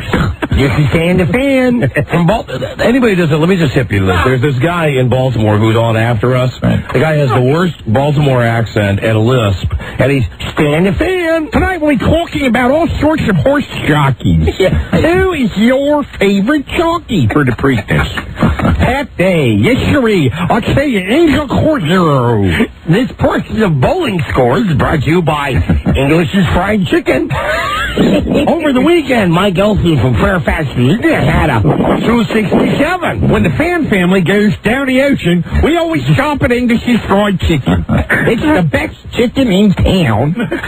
Now listen, I have a DJ stunt I'd like to announce. Hi, This is Stan the Fan. Hello, Stan. I'm going to take the tolls in the Harbor Tunnel till Cal hits 320. Good luck with that one, Stan the Fan. It's going to be a long wait. He's having a tough time at the plate. Not since I was up on the billboard waiting for the Ravens to score their first touchdown when they had 4 games last year with no touchdowns. I'll tell you right now, if Cal doesn't get a base hit in the next game, this is Stan the Fan. I'm going to go down to local crab house and I will eat all whole big pile of crabs with the shells on. With the shells on. I'll eat the crabs, you understand me, with the shells on. And then what I love best is when he gets a call about us. No, let me tell you about this. They're not from Baltimore. That's right. They're from D.C. They're not Baltimore guys. I'm from Baltimore. That's right. I'm the most popular person on WJFK. They wouldn't know a natty bow if somebody gave it to them as a suppository. I'm sitting here eating my Get This Bullseye caramels. Caramels. Pronounce it right. What am I thinking? My caramels. What town are you from? I'm from Baltimore. Me too. This is Stan the Fan. Hello, Stan. I'm the king of Television Hill. TV Hill's fantastic. I was in a restaurant the other night, and Morty Bass was having a rockfish stuffed with cabbage. And I walked right over and I said, listen, I know that Donna might give you a hard time. They do for me, too. I'd love to talk about it, but I gotta go have another BM. I was having breakfast with Captain Chesapeake. He's on Channel 45. And we saw Denise Coke from Channel 13. And I said to Denise Coke, I said, do you know that Dawn and Mike called you a whore one time on their show? The other day, I was sitting there on the subway, and I was squeezing Don Scott's zits. Do they have a subway in Baltimore? I don't know. I'm from D.C. I don't think so. Do they have anything underground? Yes, they do. You know what's underground? What? The Harbor Tunnel. You know what you were on? It's so far underground, it goes right under the harbor. I know where you were. You were on the tram. I was on the tram. The trolley. That's right, going right by that stadium with the purple seats. And PSI, that stadium, incidentally, that company's bankrupt now. They don't have no money at all. None at all. None at all. No. Just in town. No money. So I'm sitting there talking to Don Scott, and I said to him, that skin will clear up if you stop eating those dogs from Toe Like Johnny. Oh, yes, sirree. There's nothing like it. Nothing like going up the yards. No, like going up the yards for a Baltimore Orioles game. Listen, that Don and Mike, they do the show that they do, and frankly, that's the type of smut that I don't want to deal with. They're not from Baltimore, and I guarantee you, they're not going to be talking about when Johnny Oates left the O's. Oh, I was so angry, I almost threw up my boobs barbecue. I was so frustrated. Here's my question tonight. Sure. Who is the greatest third baseman of all time for the O's? Was it Brooks or was it Cal? Let's not forget that, wasn't it Mark Belanger for a while there, or was he a shortstop? He was a shortstop. Come on, Stan. Use your noodle. My phone lines are open. My phone lines are always open. Fantastic. Oh, I love it. I'll tell you right now, there is nothing like watching the Oriole birds sing, thank God I'm a country boy. That's when you know you're at a Birds game. Time for an SK hot dog. Give that fan a contract. They already tore down. Did they tear down Memorial Stadium? I think they might have. Oh, no. That's a crime. No, that's right. They stopped it, didn't they? They started, and they knocked a hole in it, and then they had to stop. They stopped it. That's justice being served. I'm glad. Justice being served, because I'm hoping the Colts eventually come back to Memorial Stadium, and play their games there. And I wanted to bring back Johnny U. Johnny U. I don't care how much success the Ravens have. I'm still a Colts fan. Dig up Chuck Thompson. Don and Mike are not from Baltimore. I got all of Chuck Thompson's caps. Hello. Don and Mike one time said that they'd have sex with the dead, stiff body of Chuck Thompson. I'll tell you right now, there's no place for that in the city of Baltimore. He's not dead. He's not dead. Who's the guy I'm thinking of? Who's the guy who was the anchor guy for Channel 13 on television? Jerry Turner. Yeah. And the other guy passed away, too. Must be some sort of health problem. They got Channel 13. They got a death wish at Channel 13. It's a scary situation right now. I was talking to William Donald the other day, and I said, you ought to run for mayor again. I know you've been governor, but you ought to run for mayor, William Donald. I wonder Hi, folks. This is Stan the Fan. Hello. Or WJFK, and I had a thought tonight. Hi, Stan. Which would smell worse? 500 pounds of Old Bay seasoning. Oh, that's a good smell. Or Sally Thorner's bicycle seat. We're talking Baltimore TV. Or Marty Bass's mustache the morning after a late night out. Oh. Or underneath Marty Bass's toupee. Does he wear it anymore? No. He took that off after he got busted with a hooker. That's right. Yeah, no more toupee for Marty Bass. This is Stan the Fan, everybody. Thanks for listening. I'm broadcasting live inside of one of Don Scott's car marks. Good to be here with all of you. Baltimore. Hey, Baltimore. Let's have some pride. You understand? Don and Mike are coming up to town. Get your drinks full. Throw them when you're ready. Because remember, they're outsiders. They're not from Baltimore. Baltimore. But of course, we've been back since then. Bowhagers. Bowhagers in Baltimore. I bet they serve Natty Bow at Bowhagers. I bet they do. Hey, we gotta go. It's been a real pleasure talking to you. Thanks for getting us off on this tangent. No problem. Okay. See you later. See you around town. Wash your chopstick. Bye. Stan the Fan. Boy. Wash your chopstick. What is that? Wash your chopstick? Wash your chopstick? What? All of a sudden, he got all weird on me. I don't know. Some kind of cryptic message. I think we ought to send him up to Hopkins for a CAT scan. This is Stan the Fan. Hello. We talk local sports here in Baltimore. Hey, we're going to be talking about the Baltimore Blast tonight, indoor soccer. Absolutely, and I'll be eating more X-Lash because I'm surely constipated. Stan the Fan hasn't had a good stool in a long time. I have the hardest infected stools in town. Listen, Don and Mike don't know Baltimore. Anyway, I don't know why they profess to know a little bit about the city of Baltimore, and they don't know anything about Baltimore. They don't know anything about Baltimore. They know about downtown the ocean, hon. I tell you right now, they don't know anything about Fells Point, Pointsville. They don't know nothing about the area. Towson. I'm out. He's right. I'm trying to think if there's anything else.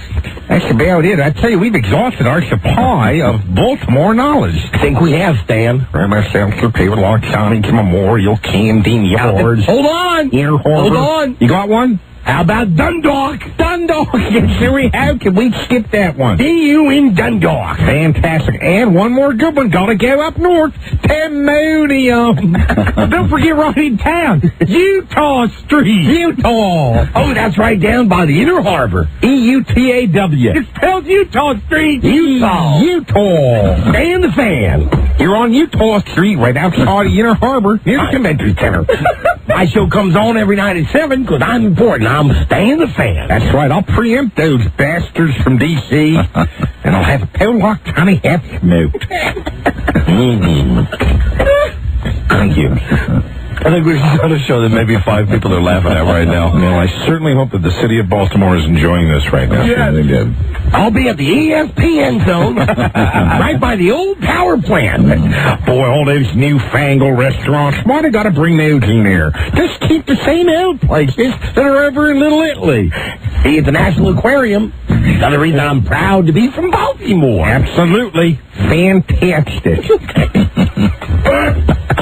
Okay, that's all. Our tribute to our sister station, as we like to call it, WJFK. Right. JFK Jr., our station in Baltimore. Very nice. Where we're loved and respected by all. Of course. Most of all, Stan the Fan. That's our tribute to him. Our show will be cut off in about an hour for his pablum tonight. Yeah, well, maybe about 45 minutes. As they broadcast live from some steakhouse because he goes out there and sells the commercials himself. That's right. All the porterhouses I can eat. We will be right back. Number 1, Arbitron rated, the Don and Mike Show. It's Don and Mike, and it's big, baby, big. What they don't know could fill a book. Don and Mike. I think we owe them a mention at the end. Yeah, I think you're absolutely right. 1-800-Mattress. We just did a live commercial for them that was Perfect. It was an abortion. We got kind of caught up in our theme, which we're often want to do. We sure are. Angela Harris was here earlier. Her product, a new bus, is available by calling this number, 1-800-731-9910. You want to see before and after pictures of the breasticles of the 5 girls that came in today. All right. We're going to get a link going. Go to www.donandmikefans.com. You'll see the improvement. The unofficial side of the show. And that's where you'll be able to click on and actually see the girls. And please don't pixelate out the nipples. I mean, don't put the blue dots on the nipples like they did on that guy during the Kennedy trial. Yes. I mean, show the nipples. Can they? I don't know. I think that maybe it's something with CBS. CBS doesn't want to be involved with pornography or hard to believe. I mean, they're making money every other way. Yes, well, they have their limitations. So anyway, we'll have the pictures of the girls up on that website, and then they'll be back in a month. We'll take more pictures, and you'll be able to check the growth on your own. Very good. Now, someone we've not heard from today. You are the weak thing. Goodbye. I don't want to say that she's avoiding our calls, but we have tried to, for the last week now, get a hold of our friend, the lovely TV star Leah Remini. Yes. Because, frankly, I'm worried about King of Queens. Mm-hmm. You're worried about King of Queens being up against the new NBC juggernaut? Mm-hmm. You are the weak thing.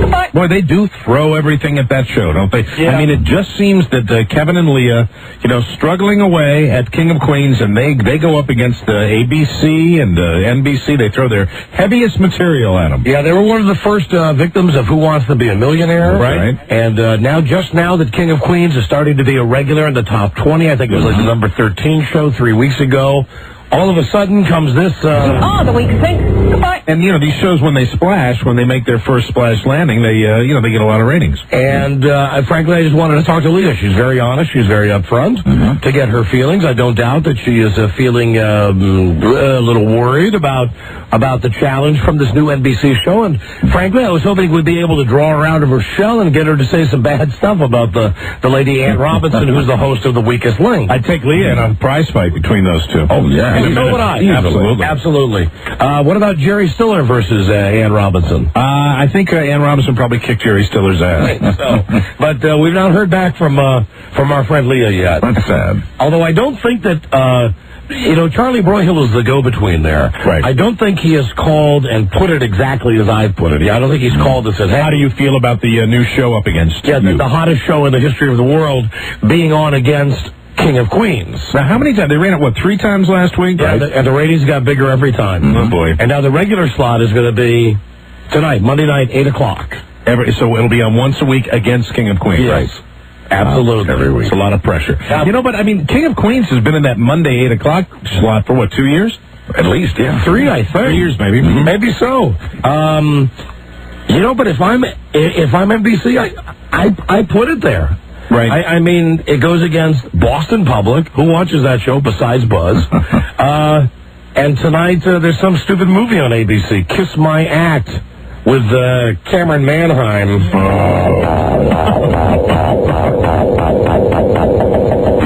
Yeah, right. So, why not put The Weakest Link on? That's a smart move by NBC, I think. Now, when do they wrap up? When do Kevin and Leah wrap up shooting for King of Queens? Not too long from now, I would imagine. If they're not done already. Right.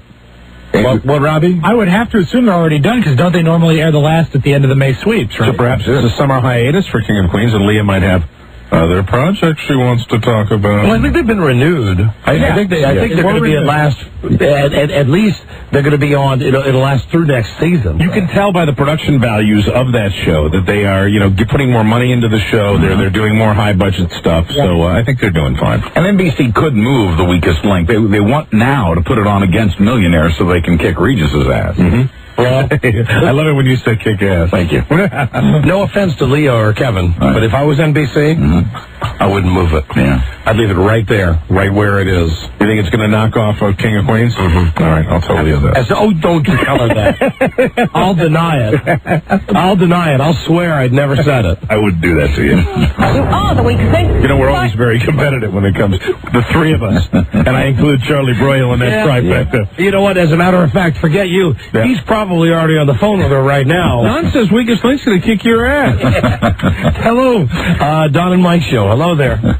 Yeah, I was hoping to talk to Don and Mike. Yes, you're on the air with us. Hi. Oh, I'm sorry, guys. Hey, two things. One, Kiss My Axe. It's Cameron Manheim. It's supposed to be about an overweight comedian, like a la Rosie. Roseanne. Right. Yeah. So I thought you guys might get a kick out of that. And also... Hold on, about Rosie. Hold on, you mentioned Rosie O'Donnell. Rosie O'Donnell? It's an update on Cyrano de Bergerac. He couldn't be more off base. Really? So he's wrong in the Yeah, but other than that, you're right on, sir. Cyrano de Bergerac, the guy with the nose? Yeah, except instead of a big nose, she's got a big ass.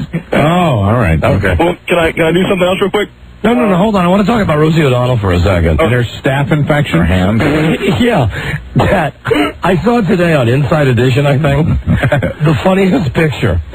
She's not been doing her TV show for a couple of weeks because she had, in what I believe is an extreme wiping accident. She probably cut her hand and then went right into the bathroom and got a horrible infection.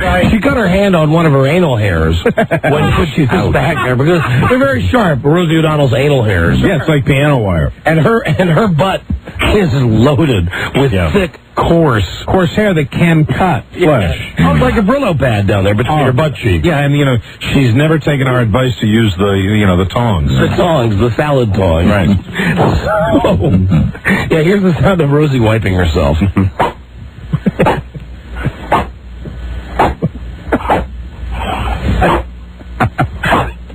What the hell is that? That's our sword swishing sound effect. So the hairs would be the consistency of a fencing sword. Yes. Like shards of very, very sharp glass. Yeah, dodging them all the time. They're not really. You had said matta before. No, they're more like individual, long, very sharp. You know what they're probably like? Like in the commercial for the shaving gel? Yes, where they show the cartoon about how the razor lifts and separates. Yeah, the only difference would be they would both have razor sharp edges and a very sharp point. So for like the last 2 weeks, she's not been on her TV show because of this hand injury that she had, and she's had all of her cow friends doing the show, like Joy Behar, Barbara Walters, everybody, all the bitches from The View.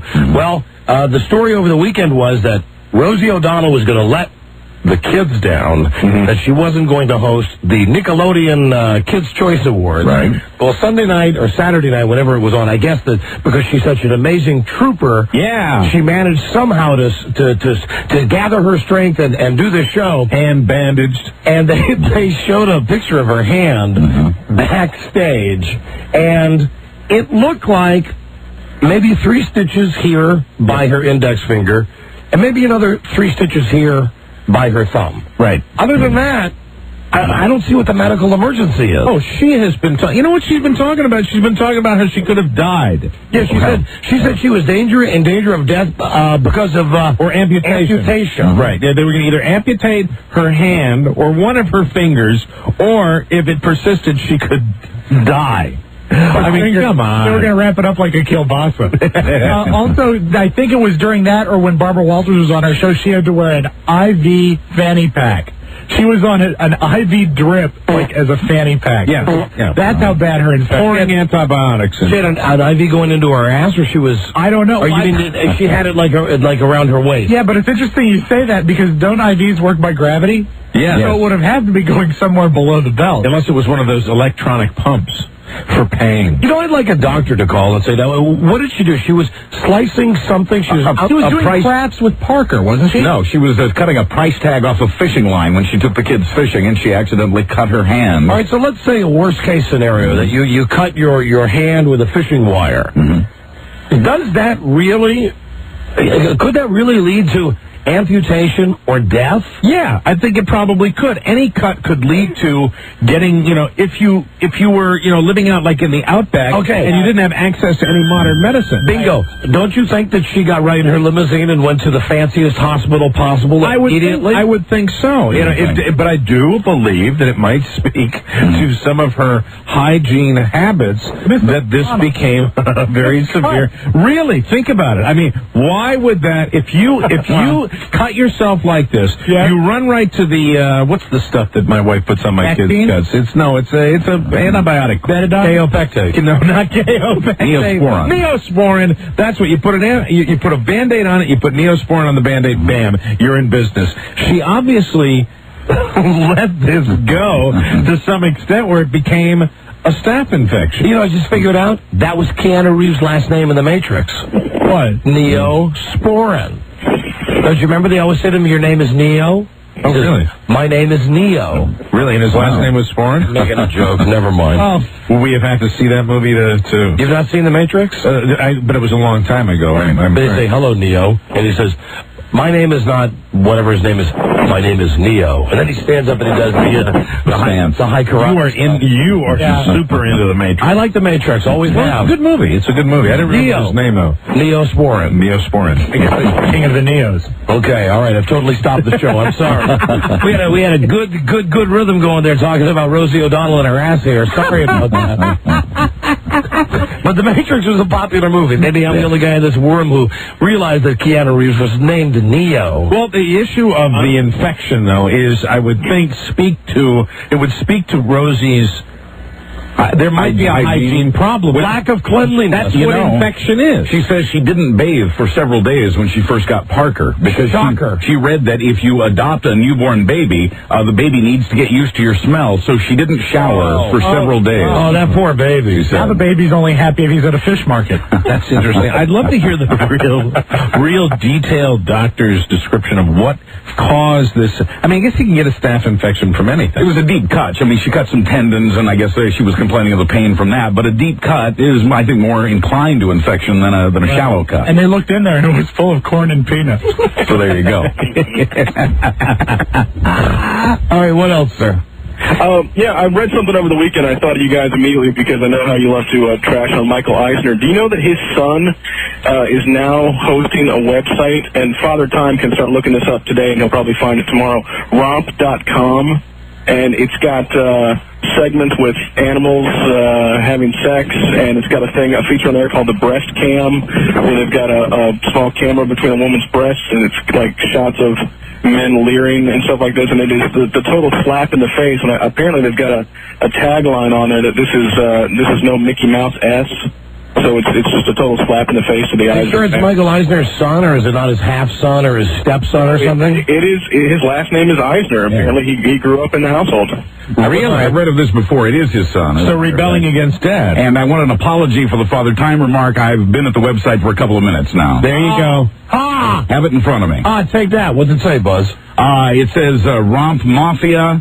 Members, Bill and Ted, Booty Call, Coach Bigot is apparently one of their characters. Free S. Coach Bigot, isn't that Rob's name? That's Rob's alias. They have the Girl of the Week, the Romp Girl Competition, and so on. Yeah, Rob's new movie, Forget the Titans. Hi, everybody. Whites only. Whites only. I'm Coach Spiewak, Coach Bigot. I'm Rob Spiewak. What other flags can I save? Forget the Titans. Nazis. Uh-oh, that can't be good. Hello. Hello. From Baltimore, Maryland, the new heavyweight champion of the world is Hasim Rockman. Is Rockman from Baltimore? Yeah, one-punch knockout over Lennox Lewis Saturday. Anybody get that fight? That's another reason. No, are you kidding? Lewis fell like a tree and bounced his head on the canvas. That's just another reason for more civic pride in Baltimore. Absolutely. Yeah. That's right. Right. And I liked your mattress commercial. I heard it over the phone line. All right. Thank you, my friend. Thank you. Thank you for the go out and buy one. Whenever I see an upset, I wish I'd seen the fight. I wish I'd gotten that fight. It would be, but the heavyweight division is not what it used to be. The guy knocked out Lennox Lewis, BFD. Yeah, I thought Lennox Lewis was going to, hold on to it for a while. I really did. You know what always makes me laugh about Lennox Lewis? It always gets back to different accents and stuff. Oh, right, with his British accent. But he's a brother, right? But he talks like this. He talks like Hugh Grant. Mm-hmm. You know what I mean? Hello, I'm really looking forward to this bout. Yeah. And I'm looking forward to knocking him out. And obviously, he got the best of me. I mean, you look at him and you sort of go, yo, right? Yo, I'm calling you out. You might be surprised at this. Looks can be deceiving. Yes, I know. You can't judge a book by its cover. But instead he is that sissy Notting Hill way of talking. Hello. Yes, you see his fist seemed to have balled up and caught me on the jaw, making me fall like a tree, like a redwood, to the canvas, where I lost consciousness and, of course, lost the bout entirely. And that's the sound you hear is the sound of Rosie's arse hairs. So sharp, they can cut tendons. Beware, you could give yourself a rather nasty staph infection. Let's clear these lines now. Hold on, did you hang up on him? We did have a doctor on the phone about staph infections. I'd love to hear that. We'll get him back. We'll get to the contest now. All right. Trying to give away $500 with secret sound number 3. A common everyday sound that can be heard in the home, in the office. Everybody knows it on this show except me. In the schoolroom. Especially in the schoolroom. Oh, boy. Oh, Mike had a thought. I got it. Write it down. Write it down. Okay. He's excited. Okay. He's gleeful. You may have it. Wait a minute. I'm giving one option here. Okay, hold on. Write it down. Let's see if you got the secret sound. Everybody else be the 100th caller right now at 877-365-3636. I'd say... Yeah, you think he's got it? Yeah, that's he's got it. Welcome. Yeah! He's got it. The contest is officially over now. Yeah! I got it! You got it. You got it. I know what it is. You got it. I know what it is. You got it. You can too, people. He's the 100th caller right now. You can do it. If Mike can do it, anybody can get it. You're right. I'm very dumb when it comes to this game. Be the 100th caller right now. Number 1, Arbitron Lady, the Don and Mike Show. And in my club, I will place the pot whenever I please. Next to breast milk, the Don and Mike Show is best. Thank you, dude. We will be on the West Coast this week. Friday night, Las Vegas style show in Sacramento. This Friday? Yeah, this Friday. Sacramento Valley Amphitheater. Capacity 17,000 people. Wow, we go right back to Washington after that. Giant outdoor venue, no, Mike. Saturday night, another Las Vegas style show. The Reno show is immediately the next night? The next night. Whole show started at 8 p.m. In Reno, we're going to be at the Silver Legacy Resort Casino. The night after Sacramento. Right. Friday night Sacramento, Saturday night Reno. All right. We'll update for you on Monday's episode. Very good. Since we discussed it about 3 hours ago, the guy that I was on the airplane with, yes, Lisa tells me we've had about 10 people with Tourette's. Legitimate Tourette's people. Legitimate Tourette's people calling. Right. So it looks like we'll be having our off-air Tourette's party very soon. Very good, and we'll record it and, of course, bleep out all the stuff we can't play on the radio. Right. And it'll be a chance for you and I to pretend that we have Tourette's. Very good. Because we'll be in the room with all the people who have Tourette's. And she says that generally, most of the people who have called have been positive about this. That's what I said when I played in that golf tournament. These people that are afflicted with this have a sense of humor about it. So we're going to have a big Tourette's party, and what we're going to do is we can't do it live on the radio because with the Tourette's you scream out stuff like MF and sea sucker. So what we're going to do is we're going to one day before the show, a couple hours before the show, we're going to go in the conference room upstairs.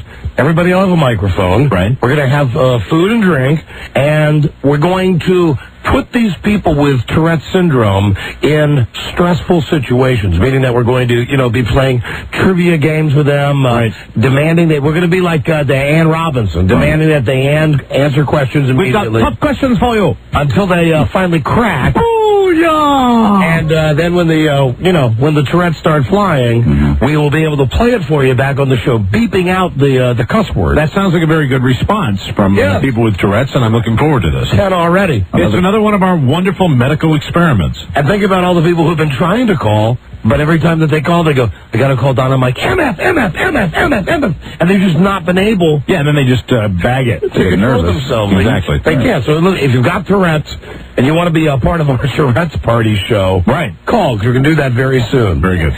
Here in the new edition of the Globe, the one that says Kathy Lee has a new guy, and that Hillary Clinton has a secret disease, there in fact is a picture of Rosie O'Donnell's extensive, life-threatening wound. And, Mike, I give to you as evidence from page... This is cool. I haven't seen this yet. Page number 43. Okay, take a look at the wound on her finger that she claims has kept her out of work for 2 weeks and has nearly killed her. has nearly killed her. That's right. And my What did she? What if she cut her finger? Why did they have an incision on her wrist? Did she cut the wrist too? She cut her hand there as well, or that's the way I've heard it described anyway. But look at that. That's not a life-threatening injury. No, I'm telling you, that's from her ass hair. I don't buy the fishing thing. That's from her wiping herself and cutting her hand on the coarse, tough hair that's coming out of her bunghole. This is amazing. But she's had 3 operations so far. Yes. Yeah, and look at the picture. This is weird. It's nothing. I don't buy it. I mean, I legitimately don't buy hacking the price tag off of... You don't cut yourself that badly doing that. No, and I'm going to count the stitches right now. You cut yourself in one area. 1, this is weird. 2, 3, 4, 5, 6, 7, 8, 9, 10, 11, 12, 13 stitches. Do you see where she's got a cut on the wrist and then she's got that zigzag cut on her finger? Yeah. Well, if you're hacking away at a price tag, you cut yourself once, and then that's it. The one on the wrist almost looks like suicide. It's odd because the wounds are not consistent with just slipping. The scar down her wrist is right in the very middle of the wrist. Yeah. And the cut on her finger is actually it's on the FU finger. Right, exactly. On her it's just weird looking. It doesn't, that on her left hand. Doesn't that sound PR-ish too? Yeah. I was opening a new fishing pole for Parker. I mean, it sounds like it came right out of a PR office, doesn't it, Buzz? A little bit? It's possible, sure. Anything's possible. I don't believe anything that comes out of a publicist's office. Think the worst of her as we do, Buzz, please. All right. Do they all look like teeth marks? Like it could have been a bizarre rib-eating accident? It just seems to me, does it look like a life-threatening wound? No. Does it look like the kind of wound you would get just by cutting through, a price tag? No. I mean, you can hurt yourself, obviously, when anybody that's ever used like a razor or something to open something up. But that's it. Those are 2 separate wounds. The story is she cut the tendons in her hand while hacking the price tag from her son's fishing pole. Huh? Those are two. I mean, you've got one up on the wrist and one down on the finger. It just, it's weird. Doesn't make sense. No, it doesn't. Doesn't make sense. And you know what? That excuse for how she did it is way too perfect. It's too, I'm the perfect mommy. I was opening a gift for my child. She must be a lying crybaby then. Yeah. There you go. Thank you, Buzz. That's the only thing left. Thank you, Buzz. Yep. Thank you. Maybe she got it when she was eating some poontang. We put her hand where it shouldn't have been. Yeah. You know what I'm saying? Poontang. Yeah, an alien came out. Well, no, I don't know. Perhaps she injured herself somehow in a sexual romp. Perhaps she was. You know what I think? I think perhaps a fit of anger. A fit of anger, like maybe some throwing. That's possible. Some tantruming. We've heard that the diva has quite the temper. That's possible. It looks like a temper injury. I wouldn't know that, but I've had a few severe injuries. Do you remember the time I almost cut my head clean off because I was having a fit? No. Having a temper tantrum. No, I know. Don't you remember when Rob was there? It was at a prop meeting. Yeah, I was at a prop meeting and we didn't have the right props, and I got really angry and I shook my head around and walked into a lamp, cut it right down to it was just hanging by a thread. Almost clean off, Mike. If Rob hadn't been there to sew it back on, I don't know what I would have done. Hello there, Don and Mike Show. Yes, I am caller 100. Yes, you are. Hi. What's your name, please? My name's Jay. Hi, Jay. Where are you from? Spokane. All right, beautiful. Jay, listen. Oh, here you go. Enjoy this movie. Meet the Parents, okay? Oh, good one. That's a good movie with Robert De Niro and Ben Stiller. Yeah. You won it on pay-per-view from Cox Cable System. The Flick Fest prize pack. Enjoy Meet the Parents. And remember, I'll be watching you. You.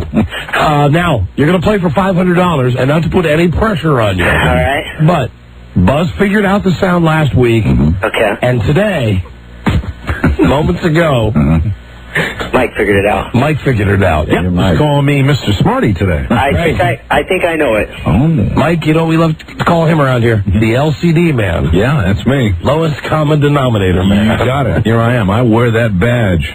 Proudly. So if Mike got it, we hope you get it. Right it's easy. It's worth $500. It's easy. Please don't answer until Mike says like EWF.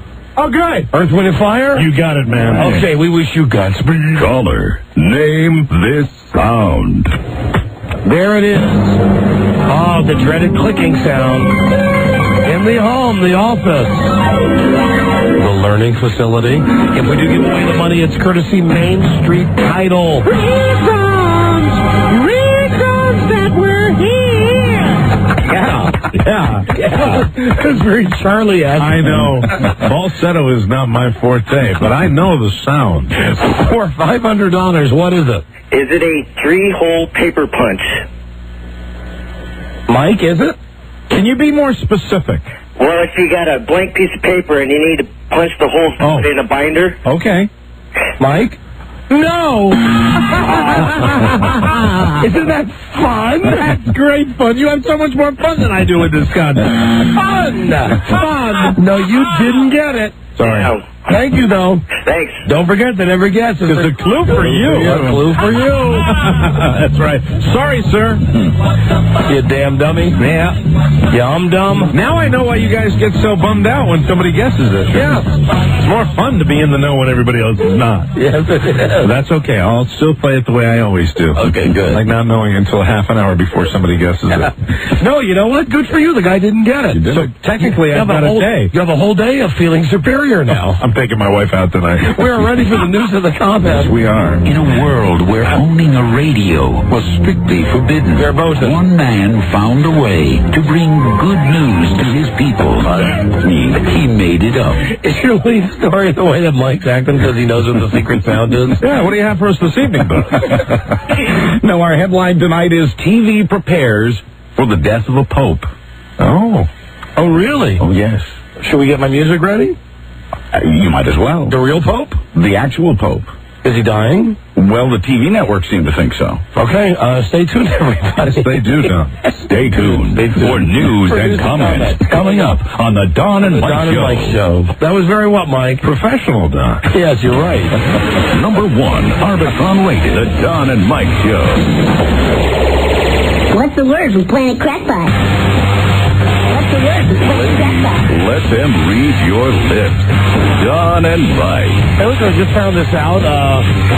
Later this week, I don't know, tomorrow, the next day, we'll be giving away a weekend trip for 2 to New York to go to a Yankees game. Yankees! He took 2 from 3, or 2 out of 3 from the Red Sox. Won the last one in extra innings in the 10th inning. 2 home runs. David Justice got the winning home run. A walk-off home run by Walk-off home run, something David Justice knows how to do. Don't miss the HBO film 61. That, of course, is, well, you know the story. Yes. I'm going to read it the right way this time since they're taping this. I have to tell you something after you get done plugging this. Don't miss the HBO film 61 premiering Saturday, April 28th, 9 p.m. 61 tells the inside story of the home run race between Mickey Mantle and Roger Maris. 61 was directed by Billy Crystal. I'll tell you this. I'm watching the Yankees-Red Sox series at home and in Hartford, Connecticut, which is on the dividing line between Red Sox and Yankees fans. They had on Channel 3 up there, I think it was Channel 3, the telecast for the Yankees with the Yankees announcers, Bobby Mercer and Tim McCarver. And about the 3rd inning or so, they were joined by the illustrious Billy Crystal. And everything you have said is true. Based on listening to, I finally put being a Red Sox fan, finally put the television on mute. Listening to Billy talk about the uniforms, Billy talk about the swings, Billy talk about the authenticity, and on the Saturday game, which I watched, which the Red Sox won, incidentally, the fans were all wearing 61 caps. Watch on HBO, this will be the last week that it airs, The Making of 61. If it's anything like Billy sitting in and at one point saying, "Am I talking too much?" and there was no coverage of the game. I know he's a Yankee fan. I know they're Homer announcers. Give me just 5 seconds in an inning to talk about what's actually happening. No. And he's just going, I'll tell you right now, it was great because when Roger Maris' widow came up and saw you, he said that's Roger Maris right there. He's queer for both guys. He truly is. 61, that's the number of times that Billy offered himself up for an anal intercourse with both Mickey Mantle and Roger Maris. He said, do me with your Louisville Slugger. That's the number of times Billy Crystal bent over. 61. And that's why it's 61 asterisk. It's really 61 past Tourette. But it's going to be a decent movie. Yeah, with all this, I actually do want to see it. It actually looks like it's going to be pretty good. And later this week, we'll give away a free vacation to New York to go to the Yankees game. Now, here is Buzz. Hi, Don and Mike. American TV networks are preparing for the death of a pope. It was obvious on Easter that the health of Pope John Paul has deteriorated seriously. And now the New York Post says the TV networks are making arrangements to cover the pontiff's passing and the selection of his successor. Excuse me. CBS News has paid... You sure it's the Pope who's dying? Yes, I'm positive of that. Just checking. CBS News has paid $180,000 to reserve for its cameras a terrace at the Atlanta Star Hotel. CBS outbid CNN for what may be the best view of St. Peter's. CNN says it's since found another spot, but won't say where. That's how competitive it's gotten. They got a camera in Atlanta? The Atlanta Hotel, it's called. Okay. You know, as a matter of fact, Buzz, I think we've got somebody who's a little upset. With all your death-mongering here, we have evidence, hard evidence right now, and I mean hard evidence. How you doing? That His Holiness the Pope is doing fine, is nowhere near death. Rock hard, blue steel, cat couldn't scratch it. This man I present to you, His Holiness, is in 100% fine health. How are you, sir? Look at my funny hat. Yeah, I know. You're fine. Everybody's saying you're about to die. What do you say to that? I eventually will die because I'm a man. Flesh and bones, right? But I guarantee I will live longer than this geriatric, weed-smoking hippie who's doing the news on your show. You're going to live longer than Buzz Burbank? Oh, please. Yes, I will live past this Friday. Did you get a chance to watch the NFL draft this weekend, Your Holiness? I did. I thought, great move by San Diego, trading Michael Vick to Atlanta. I also enjoy Lakers over Blazers. Oh, you're a big basketball fan, I understand. Love my hoops. You look so healthy. Well, all these rumors about your death, it must be upsetting to you. Me so horny. You actually know when you're going to die, though, don't you? I mean, you know the day. Yes, I do. But you can't reveal that, right? I will tell you. Really? I will tell you off the air. Oh, okay. Off the air. Because now I know you know this secret sound. I'll let you in on this secret. Thank you. Because you're a smart man. I'm a very smart man. I got it right away. I'll tell you this, though. The last thing I do before I die, yes, I'll be having sex with Marsha Elston. Oh, my goodness. Your Holiness. Violent animal sex. All due respect, wrong on all counts. And we will be having sex on the gravestone of Michael Elston. Boy, he's upset. But well, Buzz, you had this story. You had to know that would upset him. You dare to say that I'm dying. And he sounds strong. No, I didn't say that, Your Holiness. Hey, look at the snake in my pants and tell me I'm dying. That's pretty significant, Your Holiness. You know, I couldn't let you get out of here without... I've been meaning to ask you about something. What with your knowledge of sports and your connection to, the man upstairs. That's my son. There's a bet that I have with my partner, Don. You're a big loser. Oh, no. Yeah, you don't even... you know what the bet is, right? Yes. Yeah, you have the gift of sight. You know what I'm going to ask you. The Red Sox will not even make the playoffs. I will be shaving my head. And one more thing. Yes. Yaz is a fag. Oh, that hurts me.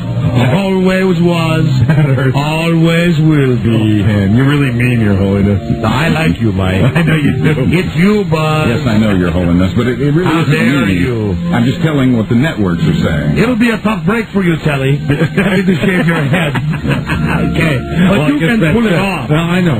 I'll do that. I'll but Buzz, yes, sir. Your hair will grow and grow when you're in the ground. That's true. A full, bushy head of hair. He is not happy with you, Buzz. Like your fingernail. I'll get over it. I'm alive. Didn't you see me during my show on Easter Sunday? Oh, you look fantastic to me. I thought you looked strong. I thought you got many good years ahead of you, Your Holiness. Thank you, Lex Luthor O'Mara. But, of course, you are going to go eventually because you are a man. Just a man. Just flesh and bone. Any parting words for Mr. Burbank over here? Yeah, eat my spunk. Thanks, but no thanks. It doesn't get any worse than that from His Holiness. I'm sure it doesn't. I got plenty of it on tap. That's what you say. Old man. I hear it's dust. The networks will also want to get a view of the Sistine Chapel to try to catch the first puff of white smoke that indicates the selection of a new pope. ABC News has purchased exclusive rights at the Rome Hilton. Who do you like for your successor, Your Holiness? Who are you picking? Do you have anybody in mind when the time does eventually come? Yeah. Who are you thinking about? Carrot Top. He's very good. I love his joke. Is he still your favorite comedian? Oh, he makes me laugh. Got a lot of gags in that suitcase, doesn't he? He makes me laugh. You know, I saw puffs of white smoke recently. Did you really? Coming out of the home of Buzz Burbank. Sweet smoker. No, Your Holiness, I think you've gotten some misinformation there somewhere. Just watch it. And don't forget, eat my spunk. Yeah, that's what I hear. Eat it up, all of it, because I'm alive. It's not going to happen either. I'm virile, I'm alive. Yes, you are. Eat it good. And I love your Tourette show. Great bit. Thanks for the blessing on that one. Great bit. Yeah. Bless you, Mike. I was feeling a little dicey about that, but I'm glad I got your okay on it. Yeah. You know, you're one of my favorites, Yule. Thanks. You know, I'll tell you right now. Yeah, I really enjoyed it. I was actually in a Catholic church over the weekend, too. Yes. I thought, how do you feel about that, Your Holiness? You happy about that? You should not go in there. Oh, yeah. Well, no, I mean, I'm allowed. They kick you out. Yeah, well, my wife said I might burst into flames when I walked in. Fortunately, that did not happen. About your wife? Yeah. She doesn't need new bust. Oh, really? Yeah. Oh, good. That's good to know. I heard she's got great teeth. Well, yes. Who told you that? Mike did during a commercial set today. Yes, he did. That's good. Thanks for sharing that, Your Holiness. See you. See you later. Bye-bye. Come on, Your Holiness. He's trouble. Bye-bye. We'll see you That there. Pope. But he's just a man. That Pope. Flesh and bone. Lex Luthor. Here's Mike walking into a Catholic church. Poor me. Jesus. Oh, my God. Somebody put him out. Yeah. He was upset with you, Buzz. Yes, I understand that. Very upset. Oh, well. It's been a long time, Buzz. Yeah, well, I'm not Catholic, so... Long time. We got to do a break. Okay. Hold on, please. We'll be right back. Number 1, Arbitron Radio, the Don and Mike Show.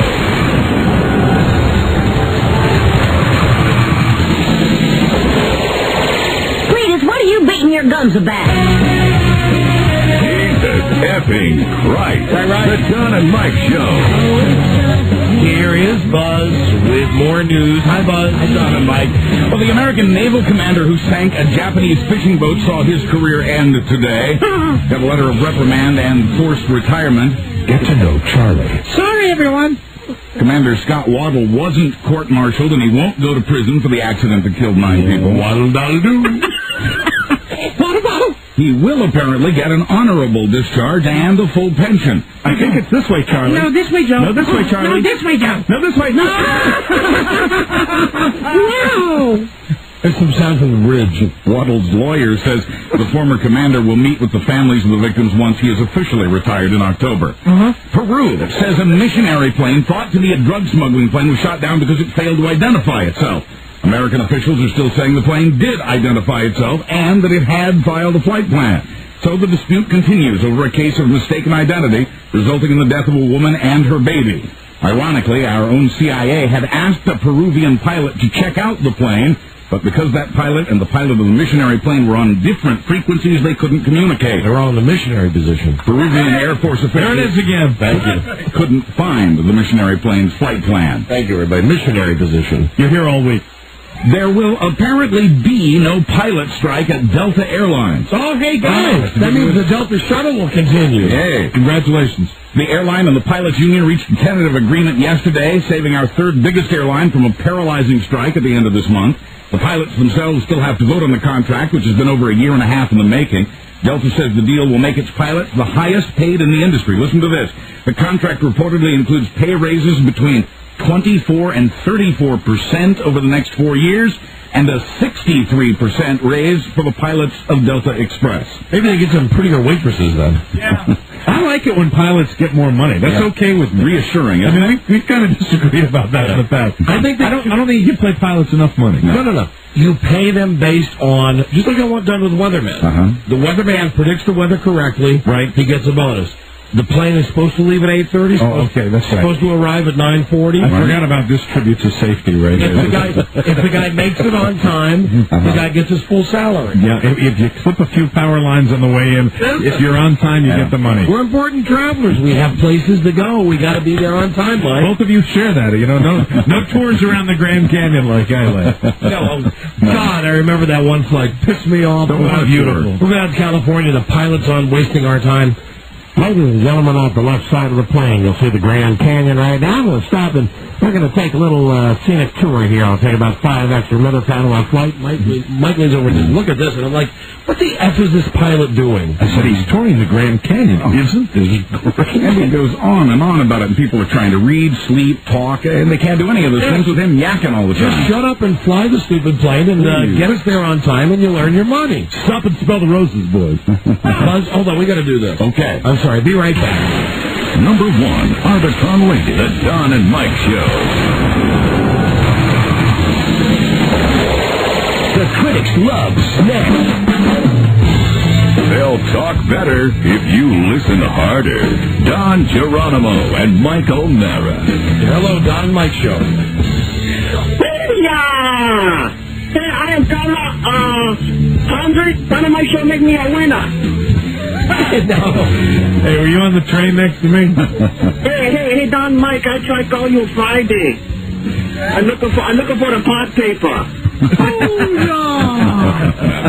Hello, Don and Mike Show. I am the 100th caller. What?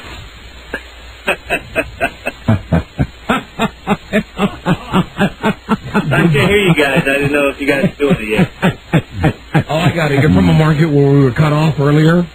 Yeah. Yeah. You get a free pass then. Okay. No. Bye. Yes, Rob. Be kind, Rob. Bye. Provide joy.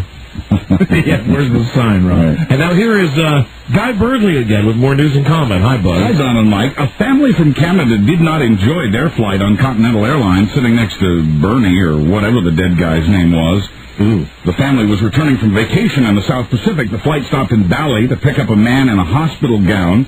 The airline says it's obligated by agreement to transport critically ill passengers from South Pacific's islands to Hawaii. Don, you are on the air, sir. Continental says the flight was full, so they sat the man next to this Canadian family. And once the plane was back in the air, the man gurgled and gagged and drooled and choked and died. Hi there. Attention, students. Hi, this is Surf from WJFK, which is an honor and a privilege as a next teacher. And sat there dead next to the Canadian family for the rest of the flight. Oh, really? Family says the airline could have handled this better. Continental says, not really. Hi, this is Surf. An American Airlines jet had to make an emergency landing in Phoenix today because some people are unbelievably stupid. Flight 651 from Los Angeles to Miami was carrying 167 people. One of them brought a bottle of weed killer on board in his carry-on bag. I know you hate that, Buzz. It was a bottle of diazinon, which is one of the substances you're not supposed to bring on board. It spilled, and people got nauseous and short of breath. Firefighters and hazardous materials crews helped evacuate the plane. 3 people were taken to hospitals. So those are quality guests. If you like a good mystery, you'll love this. Gasoline prices have jumped nearly 13 cents a gallon in the past 2 weeks, and oil prices have stayed the same. Well, that's not a mystery. They love to rape us. Apparently. They're raping us with the gasoline things that we put in our cars. The nozzles. With the nozzles. Yes, they are. The biggest 2-week jump in gas prices in 50 years, not factoring inflation. Ooh. In Terre Haute, Indiana, they've already started selling T-shirts to mark the execution of Timothy McVeigh. Yeah, the T-shirts say, Timothy McVeigh is a major effing star. Those are the Dennis Murphy shirts that I'm sure will be on sale there when Dennis goes. The Hoosier Hospitality shirts also bear the words McVeigh, Terre Haute, May 16, 2001, Final Justice. The local artist who designed the shirt says they really aren't selling very well, but he says he thinks that'll change as the lethal injection date draws closer. Another local man's covering all the bases by selling pro and anti-death penalty shirts. He sold about 100 so far. But an anti-death penalty spokeswoman says she thinks it's completely inappropriate to create souvenirs for this event. Well, Dennis Murphy, as you mentioned, will be covering the McVeigh execution for the Don and Mike Show. He'll be in Terre Haute, or as he likes calling it, Terre Haute. Terre Haute. Both the night before and the morning of the execution. And at some point, he'll be at a steakhouse with prostitutes and Dan Rather. That's right. Remember, Mr. Murphy likes to travel with a high-class hooker. Absolutely. Always. And you know what? I think it's going to be ground zero for all those people who are not quite right when he goes out there. Yeah. You're going to have every crazy for about 1,000 miles in every direction. He'll make a friend. He'll touch a hand. Sure he will. Just one. Disney says it'll station full-time paramedics at its theme parks in Anaheim, California, starting next month. Disney World. A spokesman says the idea is to streamline emergency services. Disneyland. He says it has nothing to do with the recent accidents at the park. I want the bodies disposed of. As soon as someone's hurt on the teacup ride, I want the body chopped, minced, and distributed all over the plants, the flora and fauna. Mr. Eisner? Yes, what is it? I'm busy. We had a problem on the Dumbo ride today. What happened today? A man fell out, cracked his skull clean open. Oh, really? Did you dispose of the body? Yes, we did. We did as you asked. We took the remains, and we are now putting them into the hamburgers that we're selling in the Magic Kingdom. That's fresh meat. You can save a fortune on beef, especially with all that European stuff going on. And are we still buying our cows from Europe? The ones that really don't have the disease? And is it true your son is an internet pornographer? Yes, it is. He is an internet pornographer, and we've got the finest steak that money can buy for 1 cent a pound. You know, why kill those cows when we can chop them up and make them into lovely Disney T-bones? Thank you for coming to Disney World. Disney World. You're an enterprising young man. I'm going to give you some hippo boots.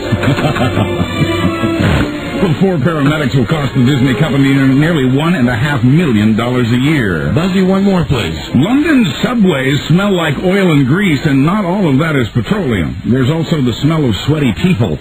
So the Brits are turning to the French for a solution. Oh, right. That's good. The solution is a French... That's good, because who stinks more than the British? Oh, that's right, the French. The solution is a French perfume that'll be sprayed regularly into the world's oldest subway system there in London. It's a special version of the perfume Madeleine, which the French don't like very much. They say it smells to them like room freshener or, perish the thought, underarm deodorant. Yeah, you might as well say F you to someone in France. You say, underarm deodorant. Oh, go away. Please, give me my eggs. Buzz, thank you for the news and the comments. You bet. Time now for a Call 100, a prize package we selected especially for you. Phone number 877-365-3636. Oh, for you. You. Be the 100th caller right now. Good luck. Number 1, Arbitron Radio, the Don and Mike Show.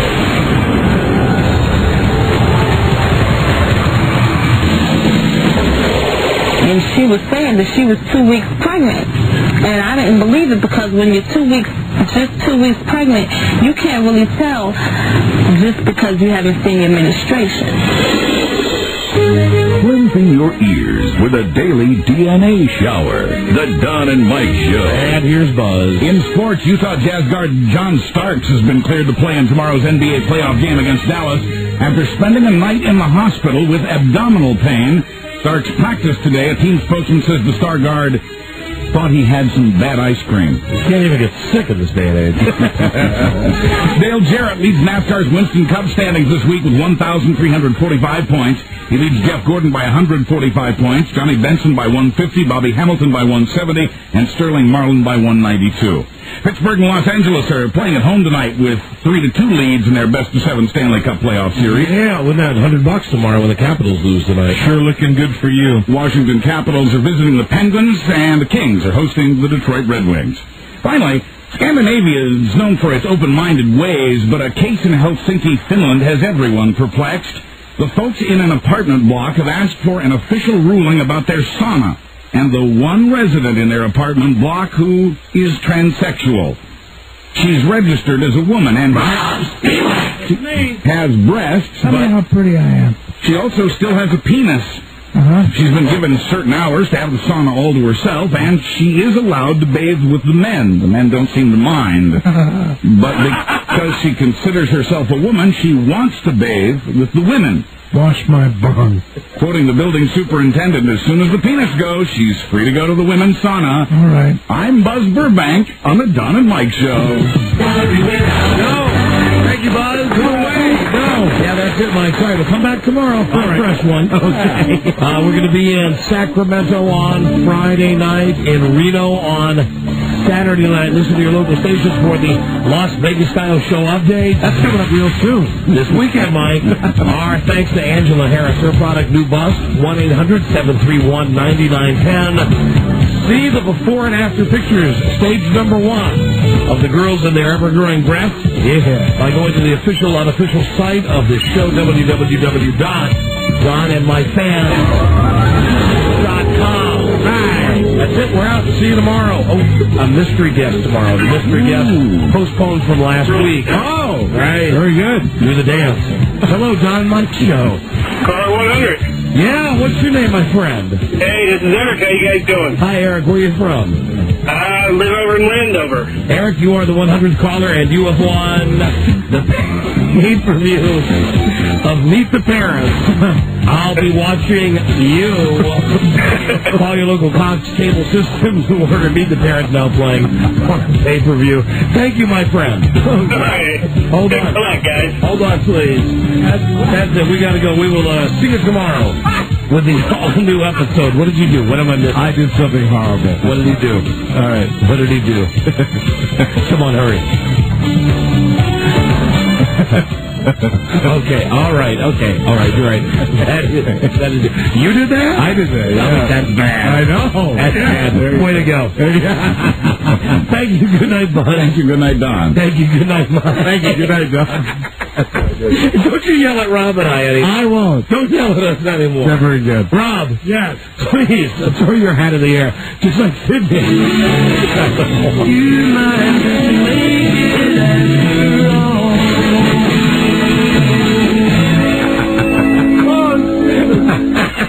That was for him.